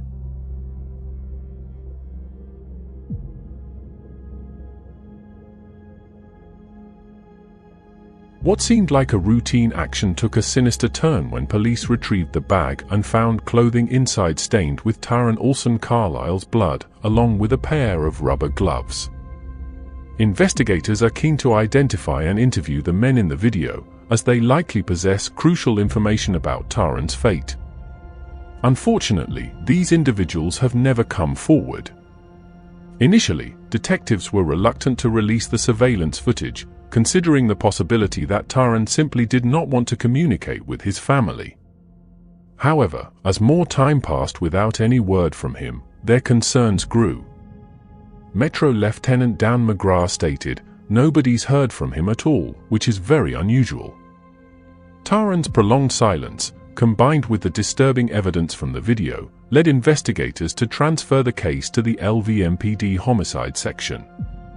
It's a sobering reminder that even in our digital age, where surveillance cameras are ubiquitous and GPS technology is embedded in many of our everyday devices, someone can still vanish without a trace. The search for Taran Olson Carlisle continues, and anyone with information is urged to come forward to help solve this baffling case. Janina Vasquez's life was marked by challenges, and her untimely death remained shrouded in mystery. The 27-year-old, from Overland Park, Missouri, suffered from a seizure disorder and chronic pain due to a previous traffic accident. These health issues meant she relied on her parents, with whom she lived, and she could not drive or walk long distances. On February 11, 2015, Janina texted her parents, informing them she was going out for the night with friends Alan and Nicole. This was unusual, as she had few friends, but her mother, Jenny Cochran, was pleased that her daughter seemed to be socializing more. Unfortunately, that text was the last communication Janina's family received from her while she was alive. 8 days later, Janina's body was discovered at the bottom of a 25-foot well in an enclosed section of Richard Barkley Riverfront Park. Her death was ruled an accident by the police, but numerous inconsistencies suggest otherwise. The day after she went missing, Jenny Cochran reported Janina's disappearance to the police. Investigators traced Janina's cell phone to an intersection in downtown Kansas City, Missouri, an area she rarely visited. Surveillance footage captured her leaving the Isle of Capri casino alone at 7:40 p.m. on February 12, getting into a red car, 1.5 miles from the last cell phone ping. This same red vehicle was spotted 3 hours later near the park where her body was found. Given Janina's physical limitations, it seems improbable that she could have navigated the obstacles to reach the well. She would have needed to climb a high fence and lift a heavy door. Her injuries included severe head trauma and broken wrists, which aligned with a heavy fall. Her bra, underwear, socks, and the bag she was last seen carrying were missing. Her phone was found in one boot and her identification in the other. Adding to the mystery, police disclosed months later that Janina had made a 911 call on February 12. The call was poor in quality, making it impossible to understand her words, but it was traced to a local park. Despite searching the area, police found nothing at the time. The official ruling of an accidental death raises more questions than it answers. The narrative asks us to believe that Janina, driven to the park by an unknown individual, scaled a high fence, opened a heavy door, removed most of her clothing in freezing temperatures, and then accidentally fell into a 25-foot well. Furthermore, the 911 call suggests she was in distress, potentially witnessing or experiencing a crime.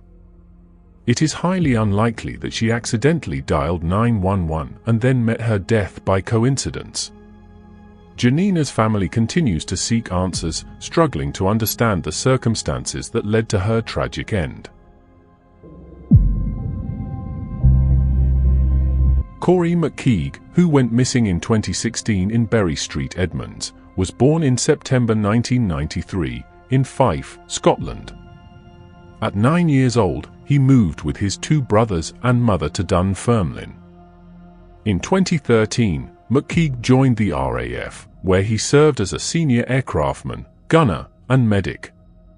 However, at the time of his disappearance, McKeague was in a long-term relationship with his girlfriend, who was unknowingly pregnant. The last known CCTV footage of McKeague shows him entering a cul-de-sac covered by surveillance, with only one way in and out.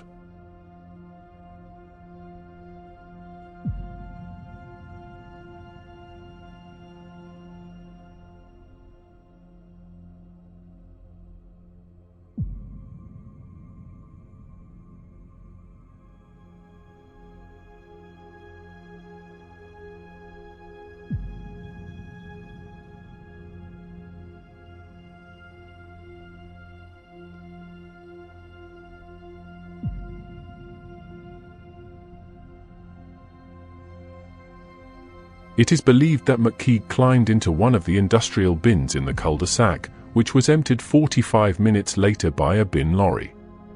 In the months following his disappearance, Suffolk Constabulary spent £2.1 million investigating, making it one of the most expensive missing person investigations in the force's history. Despite extensive searches, no trace of McKeague or his mobile phone was found. On the night he vanished, McKeague briefly slept in a doorway before heading into the cul-de-sac, leaving his car parked nearby, adding to the mystery.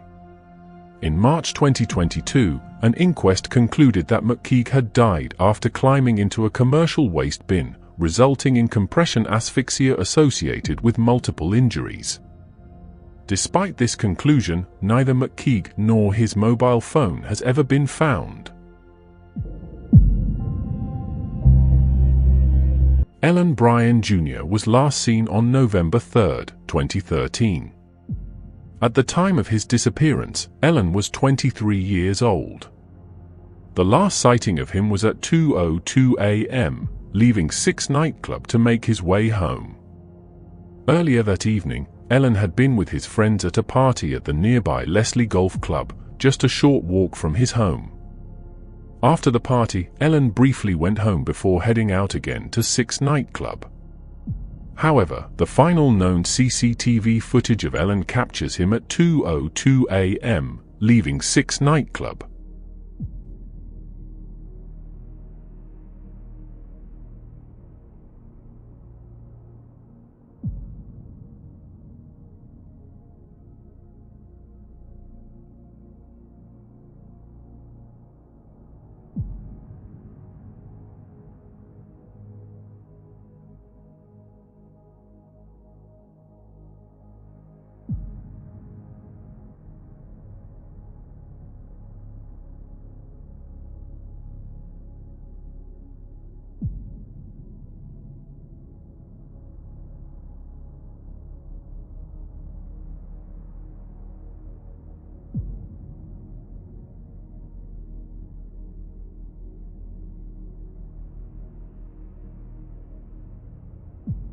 When he departed, he was heading in the direction of his home, which was only a 10-minute walk away. Unfortunately, he never made it home. While the police obtained CCTV footage from 6 nightclub, other businesses in the area, including a gym, also had surveillance cameras. However, by the time the police requested the footage, it had already been deleted. Ellen's parents, Helen Sr. and Marie, have never given up hope of finding out what happened to their son. Nearly 9 years later, there are still no answers, and nothing has been found to provide any clues about his disappearance. There is a £20,000 reward for any information that could shed light on what exactly happened to Ellen. William Ritchie, affectionately known as Bill, was a familiar sight around Fraserburgh, Scotland. Despite being 90 years old, he remained active, frequently taking walks around the town centre and along the coastal roads. However, in January 2018, his neighbours noticed they hadn't seen him for about a week. Concerned, they went to check on him, only to find his home empty. It was at this point that William was reported missing. The last confirmed sighting of William was when he left his house around noon, a week before the report was made. Living alone, it was possible that his neighbors had missed him coming and going, which made it difficult to determine exactly how long he had been missing. However, as time passed, it became evident that something was seriously wrong. Extensive search efforts were launched to find William. Search teams, including dog units and dive teams, scoured the routes he usually walked. Given the proximity to the coast, there was a significant concern that he might have had an accident there. Despite these efforts, no trace of William was found. The weather had been harsh, with temperatures dropping below freezing for several days, making survival difficult, especially for someone of William's age. Reports suggested that he had appeared more frail in the weeks leading up to his disappearance, possibly indicating health issues. Police reviewed CCTV footage from areas William was known to frequent. Unfortunately, it's unclear if they found anything significant. The only CCTV footage released was from December, prior to his disappearance. This footage was intended to show what he might have been wearing when he vanished. However, the police mentioned that he could have been wearing a different coat, indicating that they were unable to obtain enough footage to pinpoint when he went missing. After exhaustive searches of all the places William was known to visit, the case grew cold. There was speculation that William might have ended up in a healthcare facility without anyone realizing he was considered missing. Despite this possibility, many feared that something more sinister had happened during his last walk around Fraserburgh.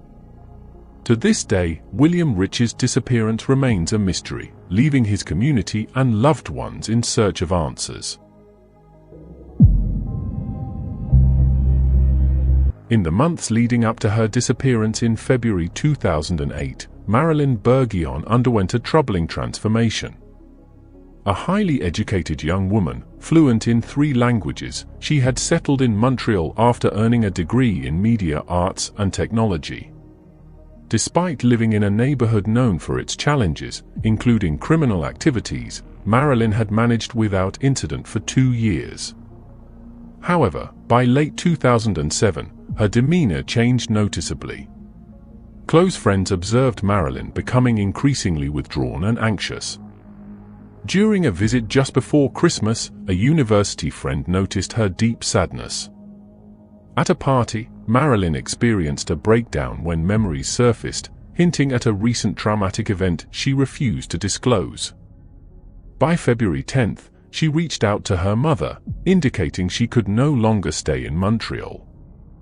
Without revealing the cause, she abruptly left for Quebec City, where her parents lived.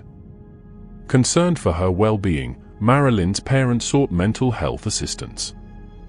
She began seeing a therapist who recommended hospitalization. However, before arrangements could be made, Marilyn disappeared. On February 17th, after a brief walk alone, she attempted to withdraw money from an ATM in an unfamiliar backpack.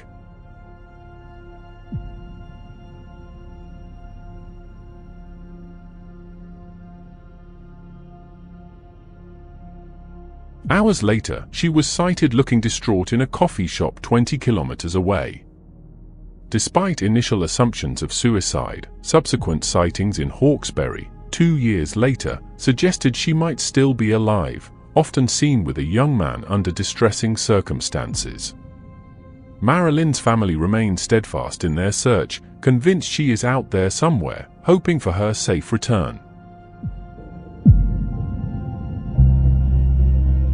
The only unsolved homicide in Oswego County. Allen's disappearance Easter morning. Though 20 years have passed since Heidi Allen's disappearance on April 3rd, 1994, this anniversary hasn't gotten any easier on a mother who lost her 18-year-old daughter just before her graduation. 20 years later, I still don't have Heidi. And I want that closure.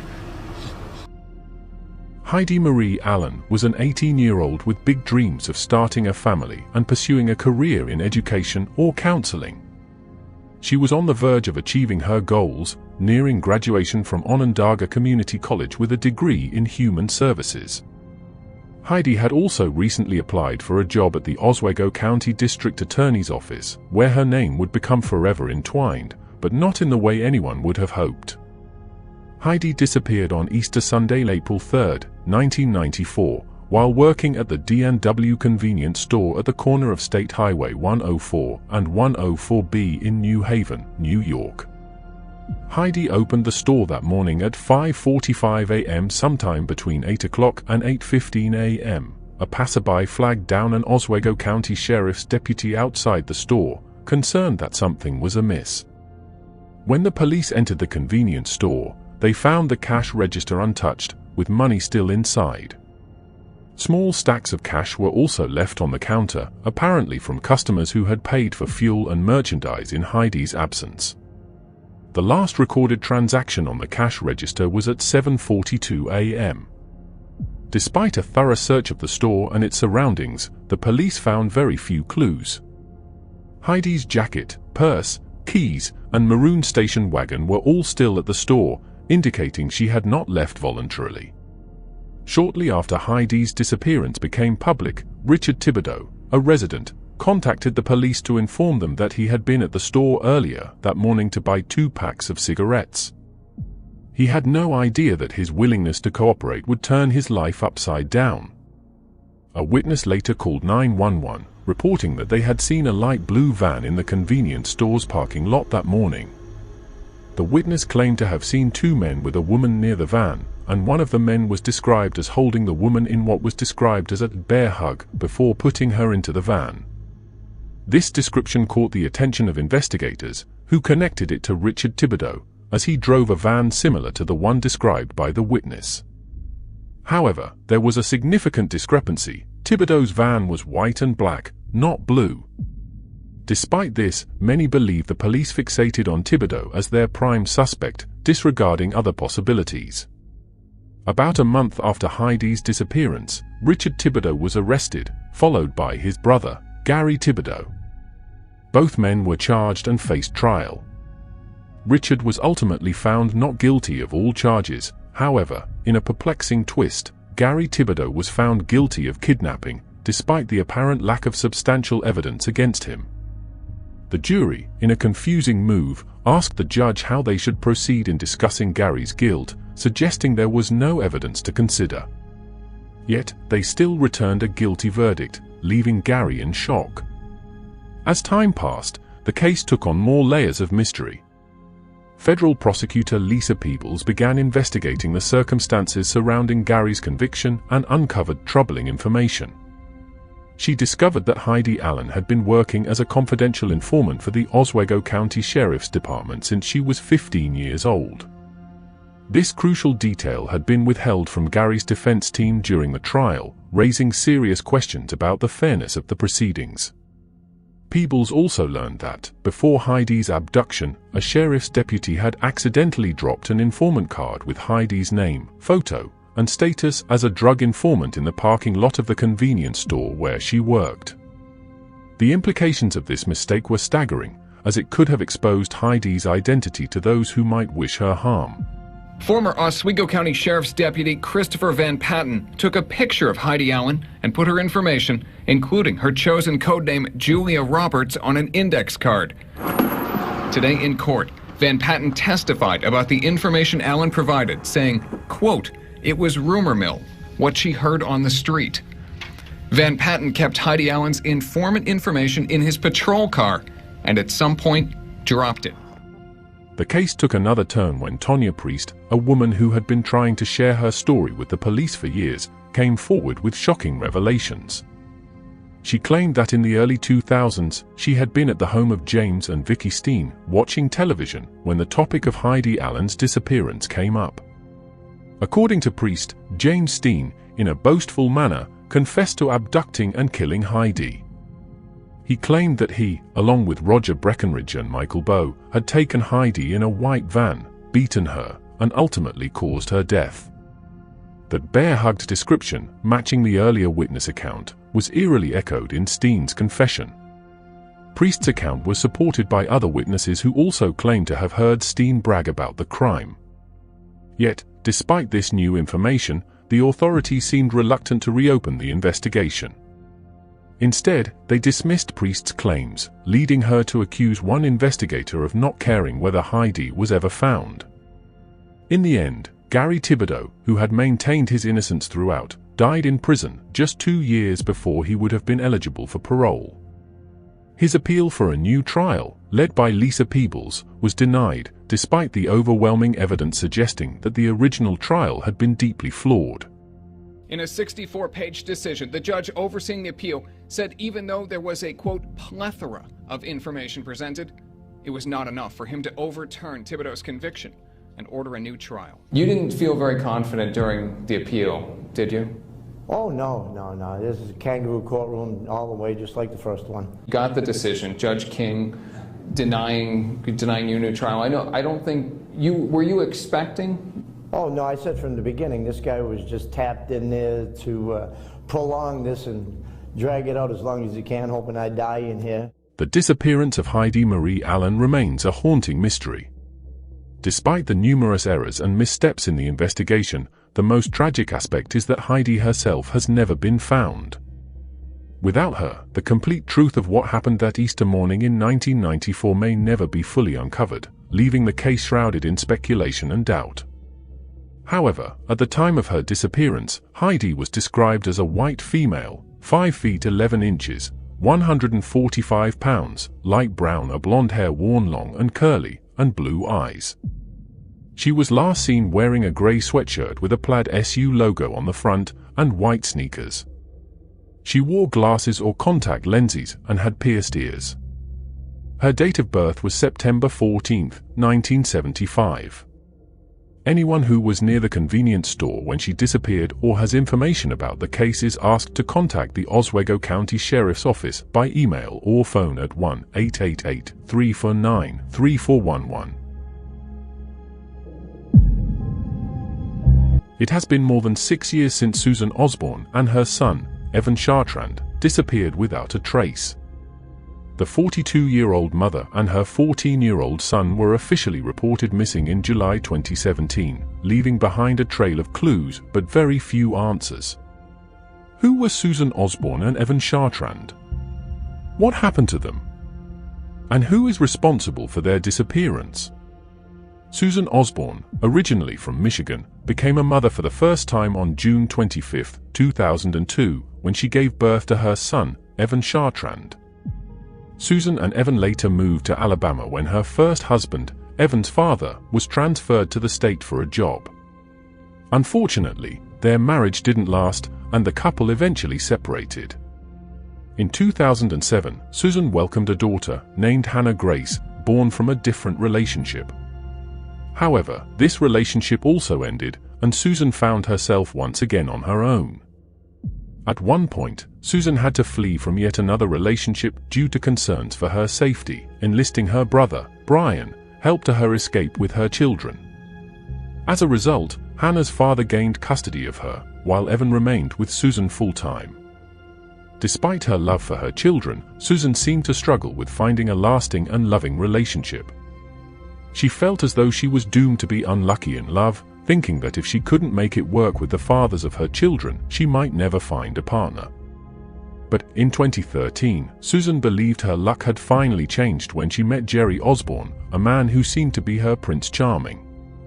Susan, who loved the outdoors and especially enjoyed fishing, often shared this hobby with her son, Evan. It was during one of their fishing trips that Susan met Jerry Osborne, a former Air Force veteran who was working as a 911 dispatcher. Jerry had suffered a traumatic brain injury while serving in Iraq, leading to his medical discharge from the military. To manage his PTSD, Jerry was prescribed medication. During that fateful fishing trip, Susan and Jerry hit it off and exchanged phone numbers. Excited by the prospect of a new relationship, Susan quickly called her best friend, Holly, to tell her about the amazing man she had just met. When Holly finally met Jerry, she had to agree. He seemed like a great guy who would be a wonderful husband for Susan and a good stepfather for Evan. Not long after meeting, Susan and Jerry obtained a marriage license, and on January 25, 2014, they were married. Susan didn't tell any of her close friends or family members about the wedding until after she and Jerry had already said their I do's. For the first few years, Susan appeared to be happy in her marriage, but soon her family and friends began to see Jerry's true nature. In January 2015, Susan's father fell ill, prompting Susan, Jerry, and Evan to visit him before he passed away. Susan's brother, Brian, noticed how Jerry never left Susan's side during their visit, initially interpreting this as supportive behavior. Brian had planned to go ice fishing with his nephew, Evan, while they were there, but to everyone's surprise, Susan and Jerry abruptly left to return to Alabama after visiting the hospital, leaving her family without a chance to say goodbye. By 2016, Holly became increasingly concerned for her friend's safety. Susan had sent Holly an email asking her not to reply or call back, as Jerry was monitoring her phone conversations. In the email, Susan confided in Holly that she had discovered Jerry was having affairs with men and was working as a gay male escort. Susan had grown suspicious of Jerry's long hours and frequent overtime shifts, leading her to investigate further. Susan eventually called the military base where Jerry worked as a dispatcher, only to find out that he wasn't working that day, despite his claims of picking up extra shifts. Her calls and messages to Jerry went unanswered. After digging through his emails, Susan uncovered the truth. Jerry had been using the alias Jay on a website called Boyscout, where he arranged to meet men for sex and money. She found explicit emails and suggestive photos of Jerry in a thong, which clearly showed his body and tattoos. Despite discovering Jerry's double life, Susan hadn't confronted him about it, but she did stop sleeping in the same bed as him. However, Jerry wasn't oblivious. He sensed something was wrong and began tightening his control over Susan. He made sure she could only speak on the phone while on speaker, and he insisted on driving her everywhere, even though she was perfectly capable of driving herself. In a series of emails to Holly over the next year, Susan outlined her plan to leave Jerry. She couldn't divorce him right away, as she needed to secure a house and insurance for herself and the children. But just weeks before her disappearance in 2017, Susan suddenly changed her mind, telling Holly that she still loved Jerry and wanted to work on their relationship. Concern for Susan and Evan's well-being grew in the summer of 2017 when Susan's mother, Linda, had difficulty getting in touch with her daughter. Despite living in different states, Susan and Linda maintained a close relationship, speaking frequently. Linda initially assumed that maybe Susan was upset about something, but it wasn't like her to ignore all of Linda's calls. When Linda couldn't reach Susan for 2 months, she and Holly reported Susan and Evan missing on July 29, 2017, after a welfare check revealed they were nowhere to be found. On July 31, 2017, police officers went to the home Susan and Evan shared with Jerry.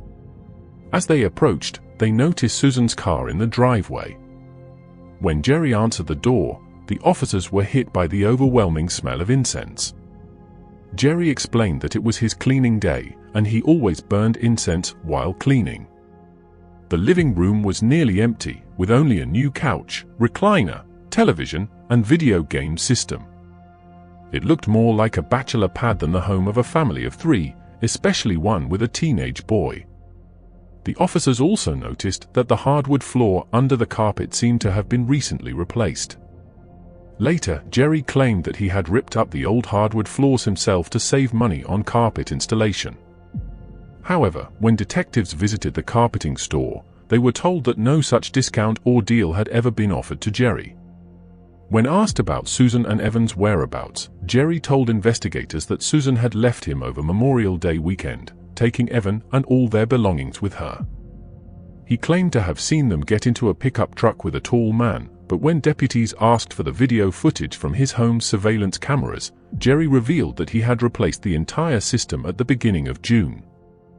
Neighbors later reported seeing Jerry burning large items in his yard after Susan and Evan disappeared, despite the scorching temperatures.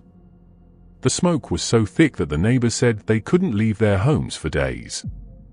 More disturbing information came to light after Linda reported her daughter and grandson missing. Jerry's father dropped Susan and Evan's 2 beloved pet terriers off at an animal shelter shortly after they disappeared. However, during a search of the Osborne home, detectives found several 5-gallon paint cans in the pantry and noticed that the living room walls appeared to have been hastily painted. Neighbors also reported hearing gunshots in the early morning hours of Memorial Day weekend. Given Jerry's extensive military training in firearms and forensics, it's possible that he could have killed Susan and Evan and disposed of their bodies without leaving any evidence.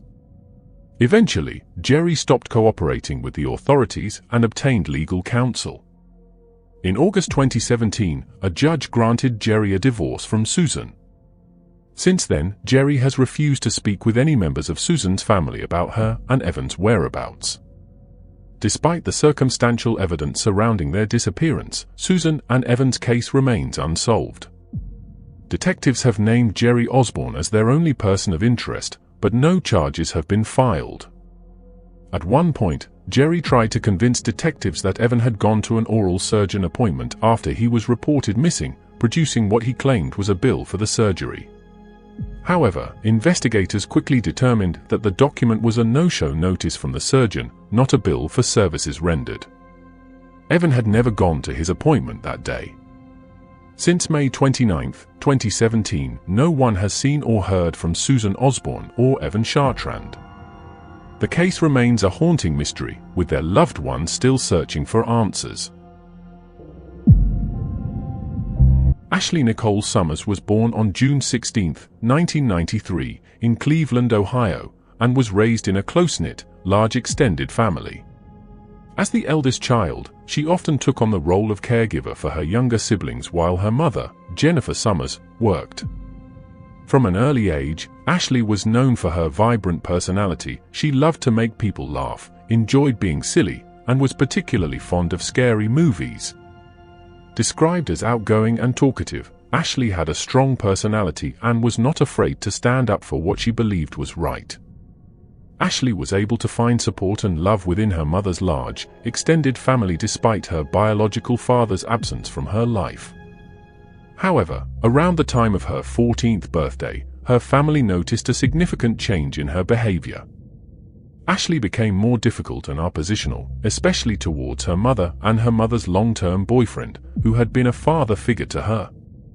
During this time, Ashley began dating a 16-year-old boy named Gene Gill, who lived nearby. Since Ashley was often left at home to care for her younger siblings, she would invite Gene over without her mother's knowledge. Jennifer only discovered this when one of Ashley's younger brothers mentioned it. Upset by the secrecy, Jennifer prohibited Gene from coming over, which further strained their relationship. The tension reached a peak when Jennifer found out that Ashley, at just 13 years old, had stolen money from her purse to get a tattoo of Gene's name. Unable to manage the escalating conflict, Jennifer asked her mother, who lived 4 miles away, to take Ashley in for the summer. Jennifer hoped that staying with her grandmother would help Ashley calm down and improve their relationship. While staying with her grandmother, Ashley also spent time with other relatives during the day. She would check in with her mother daily over the phone. In the days leading up to her disappearance, Ashley had been staying at her Uncle Kevin's house, which was common, as many of her cousins often gathered there. The last time anyone saw Ashley was on July 9, 2007, after she left a pool party at her uncle's house in Cleveland, Ohio, near the 2100 block of West 96th Street. People at the party noted that Ashley seemed down when she first arrived, but she eventually cheered up as she swam and chatted with her relatives. Around 6 p.m., she left the party early, hugging her grand-uncle Keith and telling her family that she was heading to her aunt's house. Ashley had all of her clothes with her, but no cell phone. Her aunt's house was just a 10-minute walk away, but Ashley never made it there. Ashley had a cell phone that was broken. This may have contributed to her initial somber mood at the party. Before attending the pool party, Ashley had been involved in an argument with her Uncle Kevin Jonathan, who had smashed her phone after overhearing her gossiping about the family. Ashley had a habit of sneaking out to spend the night elsewhere, so when Jennifer hadn't heard from her daughter for 2 days, she started to worry. She called around to various relatives, but no one had seen Ashley. Becoming increasingly frantic, Jennifer went to the police to report Ashley missing. Unfortunately, the police initially treated Ashley as a runaway, despite Jennifer's insistence that something was seriously wrong. Frustrated by the lack of action from the authorities, Jennifer and her family organized their search efforts, posting flyers around town and hoping for any tips or signs of communication from Ashley. Last seen in 2007 and hasn't been heard from since. I thought she ran away at first, but now it's like she's been gone so long. Strangely, all the flyers were torn down within a day. Though a few tips were submitted, they did not lead to any significant developments. There has been some confusion about the exact date of Ashley's disappearance, with reports ranging from July 4 to July 9, 2007. Most sources agree that Ashley was last seen near the 2100 block of West 96th Street on July 9, but one source claims the FBI believes her last known location was near West 44th Street and Trowbridge Avenue in Cleveland on July 8, 2007. However, about 4 weeks after Ashley went missing, Jennifer received a phone call at work from a blocked number. The voice on the other end said, "Mom, it's me. I'm okay. Don't worry," before hanging up. Jennifer believed it sounded like Ashley, but couldn't be certain. Later that year, on November 17, 2007, Ashley's grandparents thought they saw her walking along West 44th Street in Cleveland. The woman they saw had short blonde hair, matching tips they had received about Ashley's appearance. However, by the time they turned the car around, the woman was gone. Sadly, these incidents did not lead to any new information. In May 2008, the FBI became involved in Ashley's case after the National Center for Missing and Exploited Children brought it to their attention. The FBI began to consider whether Ashley's disappearance might be connected to other missing girls from the Cleveland area. Amanda Berry disappeared on April 21, 2003, at the age of 16, while walking home from her job at Burger King. Georgina De Jesus, age 14, vanished on April 2, 2004, while walking home from school. In a miraculous turn of events, Amanda, Georgina, and another missing woman, Michelle Knight, were found alive on May 6, 2013, after Amanda managed to escape from Ariel Castro's house, where they had been held captive for nearly a decade. There were rumors that Ashley might have been in Castro's house at some point, but authorities found no evidence to support this. Castro was sentenced to life in prison plus 1,000 years, but he hanged himself in his cell just 1 month into his sentence, taking any potential secrets about Ashley's fate with him. Gene Gill, Ashley's boyfriend, was out of town at a family reunion when Ashley disappeared. Although police interviewed him multiple times, his story remained consistent and his alibi was solid. As a result, Gene was never named as a person of interest in the case. Ashley's family members were also questioned, and some underwent polygraph tests, but the results were never made public.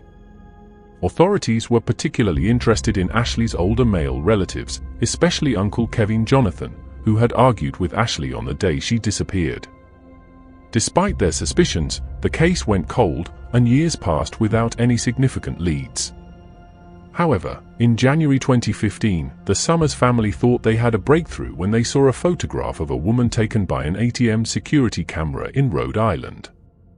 The woman bore a striking resemblance to what Ashley might have looked like at 21 years old.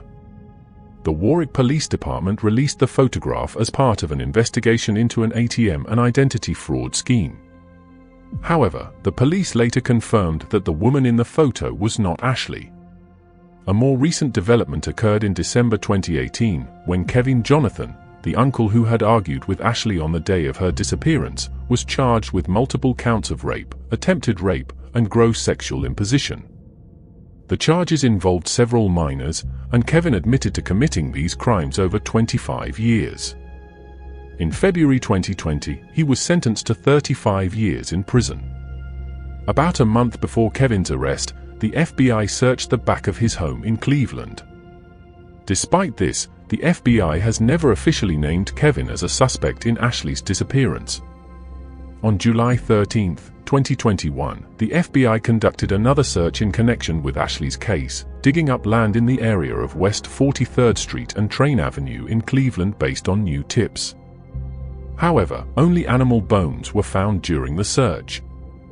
Since the day she vanished, Ashley's social media activity and phone usage have ceased entirely, and there have been no confirmed sightings of her. Ashley's family continues to hope for answers, but her case remains a heartbreaking mystery. If you have any information about the disappearance of Ashley Summers, please contact the Cleveland Police Department in Ohio at 216-623-5005. In the quiet, rural town of Montgomery, Vermont, the evening of March 19, 2004, seemed like any other. But as night gave way to the early hours of March 20th, the life of 17-year-old Brianna Alexandra Maitland would change forever, leaving her family and community grappling with unanswered questions for years to come. Mia Moran's going to join us live from the scene in Montgomery with more on this latest search. Mia, here's the question. Why are they out there today? Well, Gus, detectives say there's no special reason they were back out here in Montgomery searching for signs of Brianna Maitland in the fields and along the riverbank. They say they're actively investigating her disappearance despite uncovering little in the case in the past 5 years. Brianna was known as a free-spirited and determined young woman.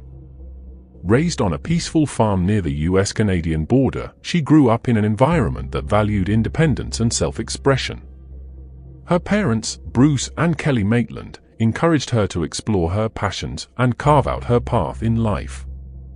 It wasn't surprising, then, when Brianna decided to move out of her parents' home at the age of 17, seeking more freedom and proximity to her friends in a nearby town.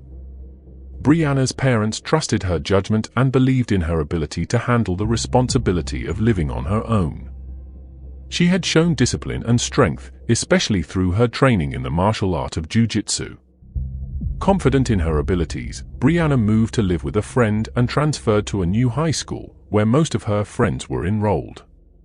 But it was during this time that Brianna's life began to take a turn for the worse. By early 2004, Brianna's life had become somewhat transient. She moved between the homes of various friends, and eventually dropped out of high school in February of that year. Despite this setback, she remained determined to improve her circumstances. Brianna found work at 2 jobs, one at the Black Lantern Inn, where she was a regular employee, and another as a waitress at a small restaurant in St. Albans, Vermont. During this period, she moved in with a childhood friend, Gillian Stout, in Sheldon, Vermont, about 20 miles from her parents' home. Brianna still harbored dreams of leaving rural Vermont for the excitement of city life.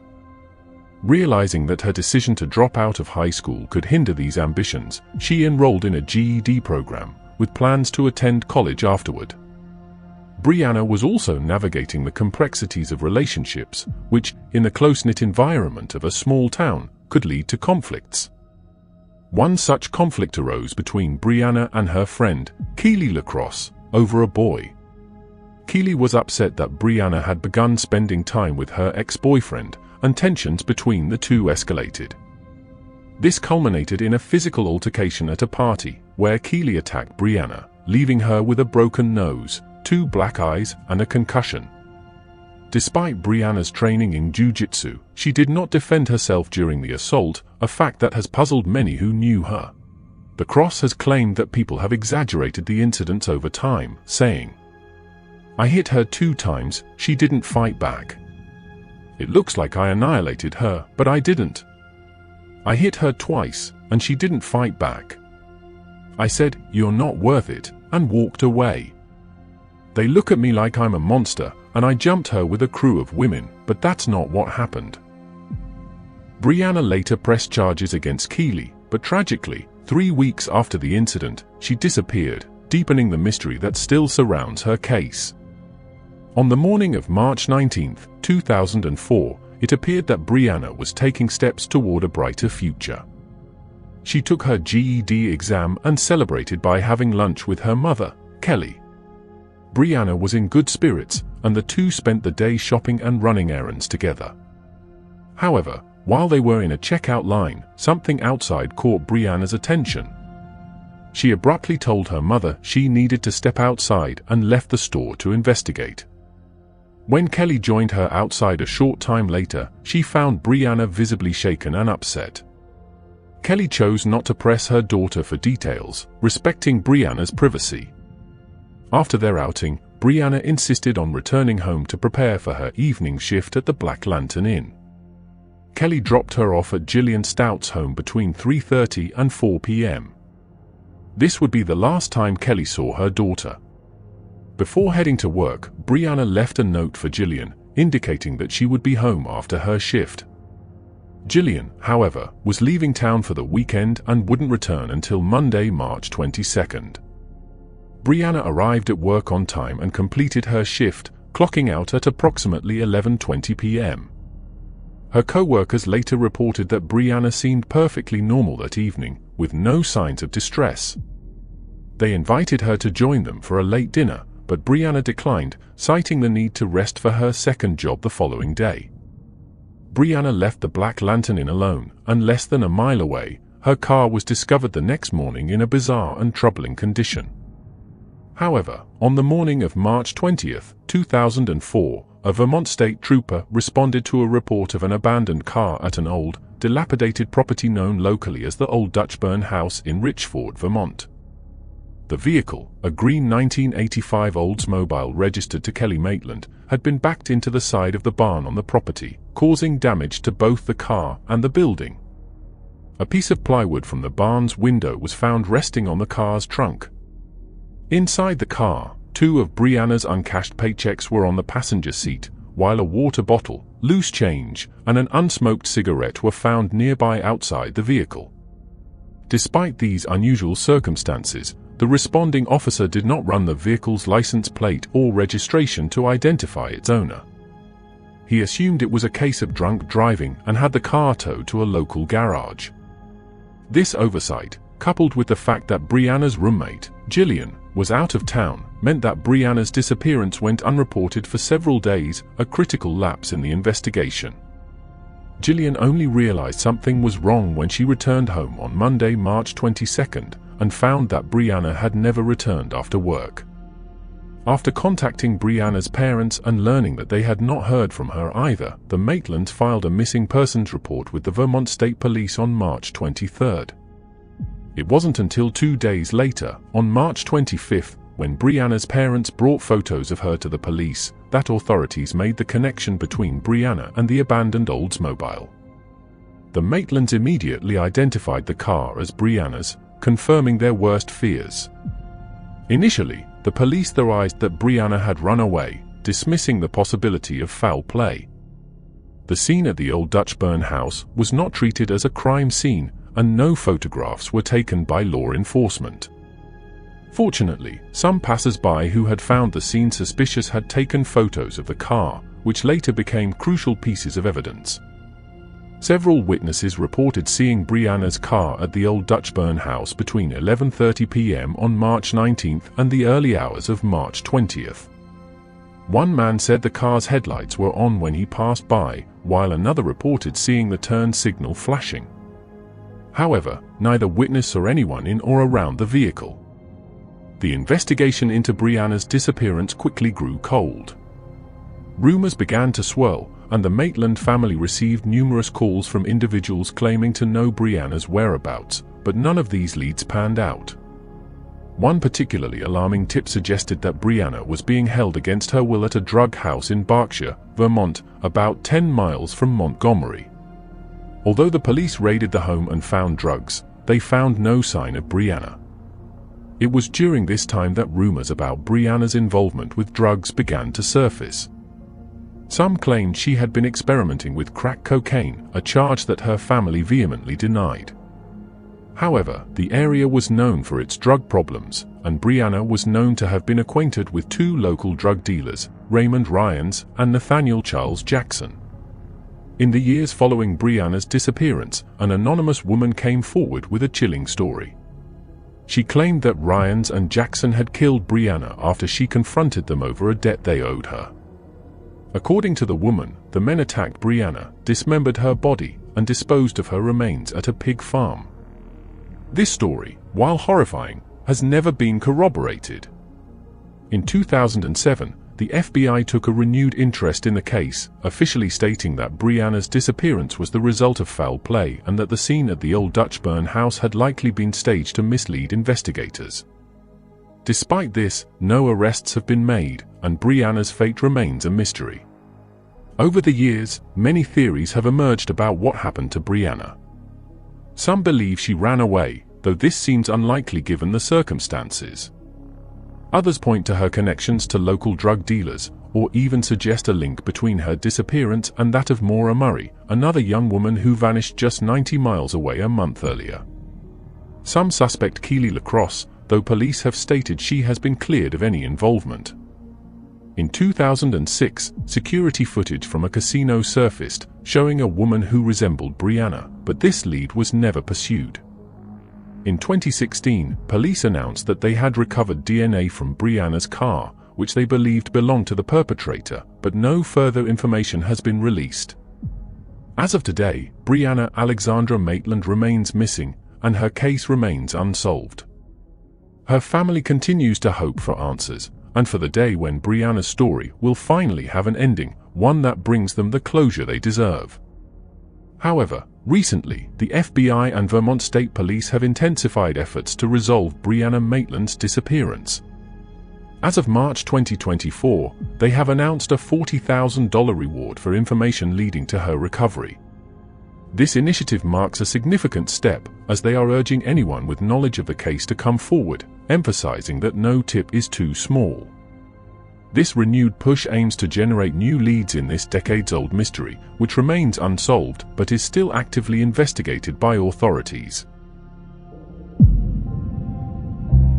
Police and Spearer's mother are pleading with the public to call in with any information they might have. I think that we were all very hopeful that there would be that one nugget of information or that one phone call that would come in that would lead us to Lauren. And at this point, that phone call has not been received, but we are still encouraged. In relationship to that, the person that knows this person that's not coming forward with the information, I beg you to come forward. Lauren Spire was born on January 17, 1991, and grew up in the affluent town of Scarsdale in Westchester County, New York. She had a close relationship with her parents, Robert and Charlene, who provided her with a supportive environment, helping her excel in whatever path she chose. Lauren graduated from Edgemore High School in 2009. After high school, she spent time at a summer camp in Honesdale, Pennsylvania, where she met her boyfriend, Jesse Wolfe, and formed close friendships that would carry into her college years. Lauren was very active in the Jewish community during her time at Indiana University, where she was majoring in textiles and merchandising. She even spent one of her spring breaks in Israel, planting trees with the Jewish National Fund. At 20 years old, Lauren's promising life took a tragic turn when she vanished in the early hours of June 3, 2011, near the Indiana University campus in Bloomington, Indiana. The semester had just ended, and Lauren and her friends decided to celebrate with a night out. Her boyfriend, Jesse, stayed home, while Lauren partied with her friends, including Jay Rosenbaum, Corey Rossman, and Michael Beth. According to them, Lauren became extremely intoxicated that night. As often happens during end-of-semester celebrations, many students were heavily drinking. The police were able to piece together a timeline of Lauren's movements that night using security camera footage and witness statements. At around 1:45 a.m., she was seen entering Kilroy Sports Bar. Lauren was so intoxicated that she removed her shoes while on the outdoor patio and left them there when she exited the bar with Corey Rossman at around 2:30 a.m. Lauren also left her phone behind. A passerby, named Zach Oak, noticed how intoxicated Lauren was and offered help, but she declined, saying she and Rossman had just arrived at her apartment complex, Smallwood Plaza. Inside the complex, Rossman got into a minor altercation with another group of students, and one of them punched him. Between 2:50 and 3 a.m., Lauren and Rossman returned to Rossman's apartment, where his roommate, Michael Beth, was still awake. Beth noticed how intoxicated both of them were and helped Rossman to his bed after Rossman vomited on the carpet. Despite Beth's concerns for Lauren's safety, she refused to stay and decided to visit Jay Rosenbaum, who lived next door. Jay, who had met Lauren at the same camp where she met Jesse, noticed that Lauren had a black eye, which he believed was from a fall earlier that night. Lauren used Jay's phone to call two friends, but neither answered. At around 4:30 a.m., Jay claimed Lauren left his apartment, and the last he saw of her, she was walking south on the street barefoot, wearing black leggings and a white shirt. A few hours later, Jesse Wolfe woke up to find that Lauren had not returned home. He texted her, only to receive a reply from an employee at Kilroy Sports Bar, informing him that Lauren had left her phone there the previous night. Alarmed, Jesse immediately called the police to report Lauren missing. During the investigation, Lauren's friends mentioned that she had been using drugs that night in addition to drinking heavily. They claimed she was snorting cocaine and crushed Klonopin, a drug used for anxiety and panic attacks. Police later found cocaine in Lauren's room, making these claims more plausible. Lauren's small stature, she was only 4 feet 11 inches and weighed 90 pounds, combined with the heavy drinking and drug use, would have left her extremely intoxicated and vulnerable. All three of Lauren's friends quickly hired lawyers, which some see as suspicious, but others argue it was a smart move to protect themselves during the investigation. The police did have some leads, including security footage showing a white pickup truck driven by a person of interest, but this lead was eventually ruled out. In August 2011, police conducted a 9-day search at the Sycamore Ridge landfill, which receives garbage from Bloomington. By May 2013, over 3,000 tips had been submitted to the police, but none led to a breakthrough. In a tragic twist, another Indiana University student, Hannah Wilson, disappeared after a night out at Kilroy Sports Bar in April 2015. Her body was found, and her killer was arrested after leaving his phone next to her body. Despite the similarities, police have stated that there is no connection between Lauren's and Hannah's cases. As of today, Lauren Spire remains missing, and no arrests have been made in connection with her disappearance. However, recent updates in the Lauren Spire case have emerged with the release of a new book titled College Girl Missing: The True Story of How a Young Woman Disappeared in Plain Sight by investigative journalist Sean Cohen. The book uncovers new details about the investigation, including the chilling possibility that Lauren may not have made it out of the townhouses alive after her night out in Bloomington. Despite these revelations, the case remains unsolved, and no new evidence has definitively surfaced. This original poster you're seeing here was made by the Martin family, who dedicated the rest of their lives to getting answers about his disappearance.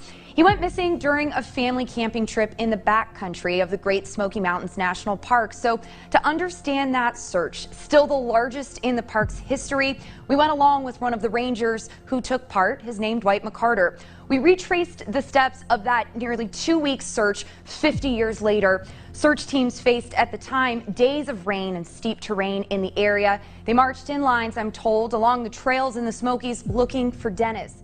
Dennis Lloyd Martin was born on June 20, 1962. Like many boys of his era, he had a love for the outdoors. He especially cherished the times when his father, William Martin, would take him and his older brother on camping trips. This annual tradition took them to the Great Smoky Mountains every Father's Day, a short distance from their home in Knoxville, Tennessee. On June 14, 1969, 6-year-old Dennis joined his father, grandfather, and brother for their yearly camping trip. The family arrived at their campsite, eager to enjoy their time in the beautiful surroundings of the Smoky Mountains. That afternoon, at around 4:30 p.m., Dennis was playing with other children at the campground. The kids, full of energy and imagination, devised a plan to surprise the adults by sneaking around some trees and bushes. One by one, the children sprang out from their hiding places, except for Dennis. William Martin, Dennis's father, had seen his son hide behind the bushes and waited for him to reappear. But minutes passed, and Dennis did not come out. Concerned, William immediately began searching for his son. He sprinted for 2 miles in the direction Dennis was last seen, but found no trace of him. Upon his return, empty-handed, the gravity of the situation became clear. Dennis's grandfather, Clyde Martin, wasted no time and rushed to the nearest ranger station to report the disappearance. Unfortunately, by the time he reached the station, it was already 8:30 p.m., and a heavy rainstorm had begun to blanket the mountains. Over the next few hours, more than 3 inches of rain fell, washing away any potential tracks or clues. The relentless downpour caused streams and rivers to flood, further complicating the search efforts. The search for Dennis Martin would become the largest in the history of the Great Smoky Mountains. Over 1,400 search and rescue personnel, along with volunteers, combed the area in hopes of finding the missing boy. Helicopters and even Army Special Forces were brought in, sparing no expense. At one point, searchers found a trail that led to the edge of a stream, where they discovered a child's sock and shoe, matching the ones Dennis had been wearing. Despite this, no other significant evidence was uncovered. The search continued until September 14, 1969. William Martin offered a $5,000 reward, equivalent to about $35,000 today, for any information that could lead to Dennis's discovery. Sadly, this incentive did not yield any new leads. Years later, a new clue emerged.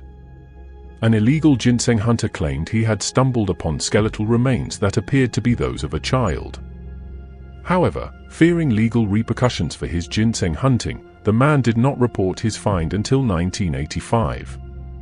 By then, when investigators searched the area, they found no trace of the remains he described. In retrospect, the sheer scale of the search might have hindered the chances of finding Dennis. The overwhelming number of searchers and vehicles created significant logistical challenges, leading to disorganization. As search teams and equipment moved through the area, any potential evidence could have been unintentionally destroyed. This chaotic response led the National Park Service and other search and rescue organizations to overhaul their protocols, implementing more structured and systematic methods still in use today.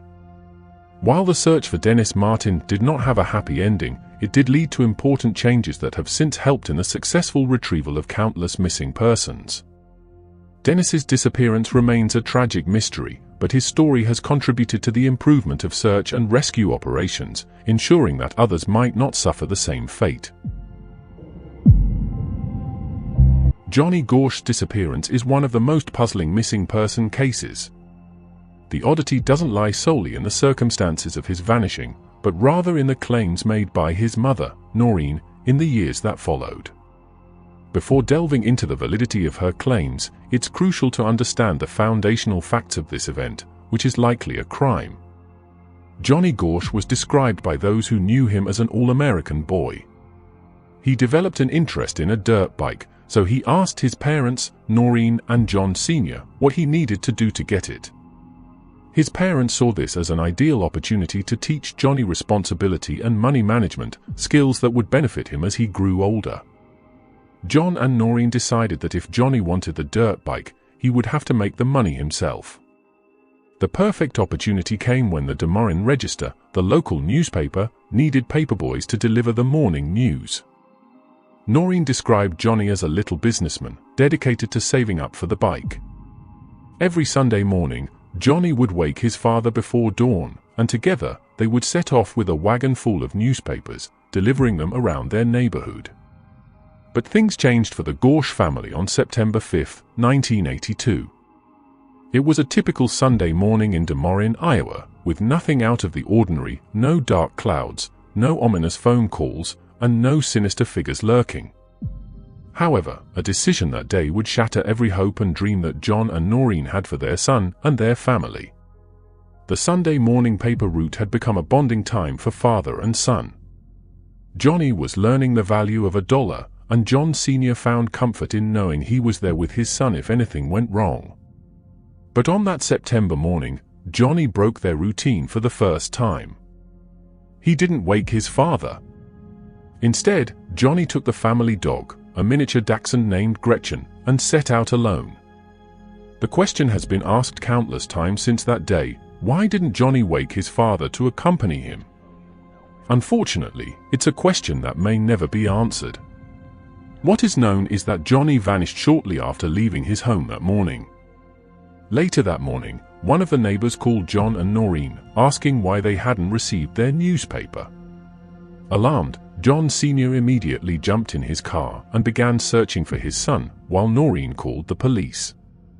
Not long into his search, John spotted Johnny's wagon, still carrying the newspapers, but tragically, Johnny was nowhere to be found. Several witnesses reported seeing Johnny between 6 o'clock and 7 a.m. that morning. One neighbor mentioned seeing Johnny talking to a stocky man driving a Ford Fairmont with Nebraska license plates, but thought nothing of it, assuming the man was asking for directions. Another neighbor, John Rossi, also saw Johnny speaking to this man and felt something was off, but unfortunately, he didn't act on his instincts.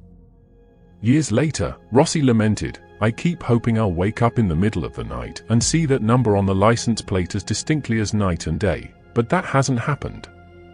Johnny's disappearance weighed heavily on the community, not just the Gorsh family. This was a time when people couldn't imagine a child being taken from a neighborhood street. The climate in 1982 was such that laws required a child to be missing for 72 hours before police could investigate it as an abduction. Sadly, this outdated mentality hindered the investigation from the start. It wouldn't be an exaggeration to say that the police were complacent, even negligent, in handling this case. Noreen's account of her interactions with the West Des Moines Police Department paints a troubling picture. She claimed it took over 45 minutes for the responding officer to arrive after she called. When he finally did, the first question he asked was, "How many times has your son run away before today?" This marked the beginning of a strained and contentious relationship between the Gorsh family, particularly Noreen, and the West Des Moines police. At that time, it was widely believed that corruption plagued the Des Moines Police Department, with some suggesting that no one was more dishonest than the police chief himself. He stepped down amidst allegations of corruption shortly after Johnny disappeared. Noreen believes his resignation is indicative of the broader issues within the department. Most residents agreed that the police did little to bring Johnny home. Nearly all search efforts were coordinated and carried out by the Gorsh family and volunteers, while the police had no suspects and essentially questioned no one. In 1989, a new figure entered the mystery of Johnny Gorsh, a 21-year-old man named Paul Bonacci, who contacted attorney John DeCamp with a story that could potentially explain Johnny's disappearance. Bonacci, who was serving time for crimes against a teenage boy, claimed he was forced to participate in Johnny's abduction and that both he and Johnny were victims of a vast network of child abusers.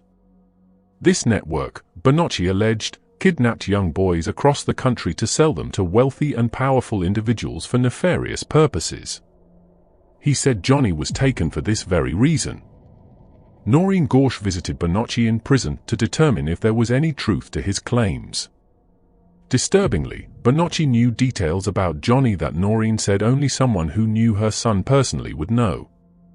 He mentioned Johnny's tendency to stammer when upset, a scar on his leg, and a specific birthmark on his chest. Perhaps most eerily, Bonacci knew that Noreen was a yoga instructor, something she said had never been disclosed to the media or police. After meeting with Bonacci, Noreen immediately contacted the police and FBI, pleading with them to speak with him. However, despite their lack of leads, law enforcement did not follow up on Bonacci's claims. Bonacci's allegations implicated a powerful political financier named Lawrence King from Omaha, Nebraska. Though a grand jury ruled that the charges against King were unfounded, he was sentenced to 15 years in prison for embezzling over $40 million. Bonacci later filed a civil lawsuit against King and won a default judgment of $1 million when King failed to respond to the suit. During this civil case, Noreen made a startling claim that added another layer of complexity to Johnny's disappearance. Under oath, Noreen testified that she had seen her son Johnny since his disappearance. She recounted that in March 1997, 15 years after Johnny vanished, she was awakened at 3 a.m. by a knock on her apartment door. When she asked who it was, a male voice responded, saying it was her son, Johnny. Upon opening the door, Noreen claimed she immediately recognized him as her son. The 27-year-old man standing before her revealed the same distinct birthmark on his chest that Johnny had. However, Johnny wasn't alone. Another man, who remained silent, accompanied him.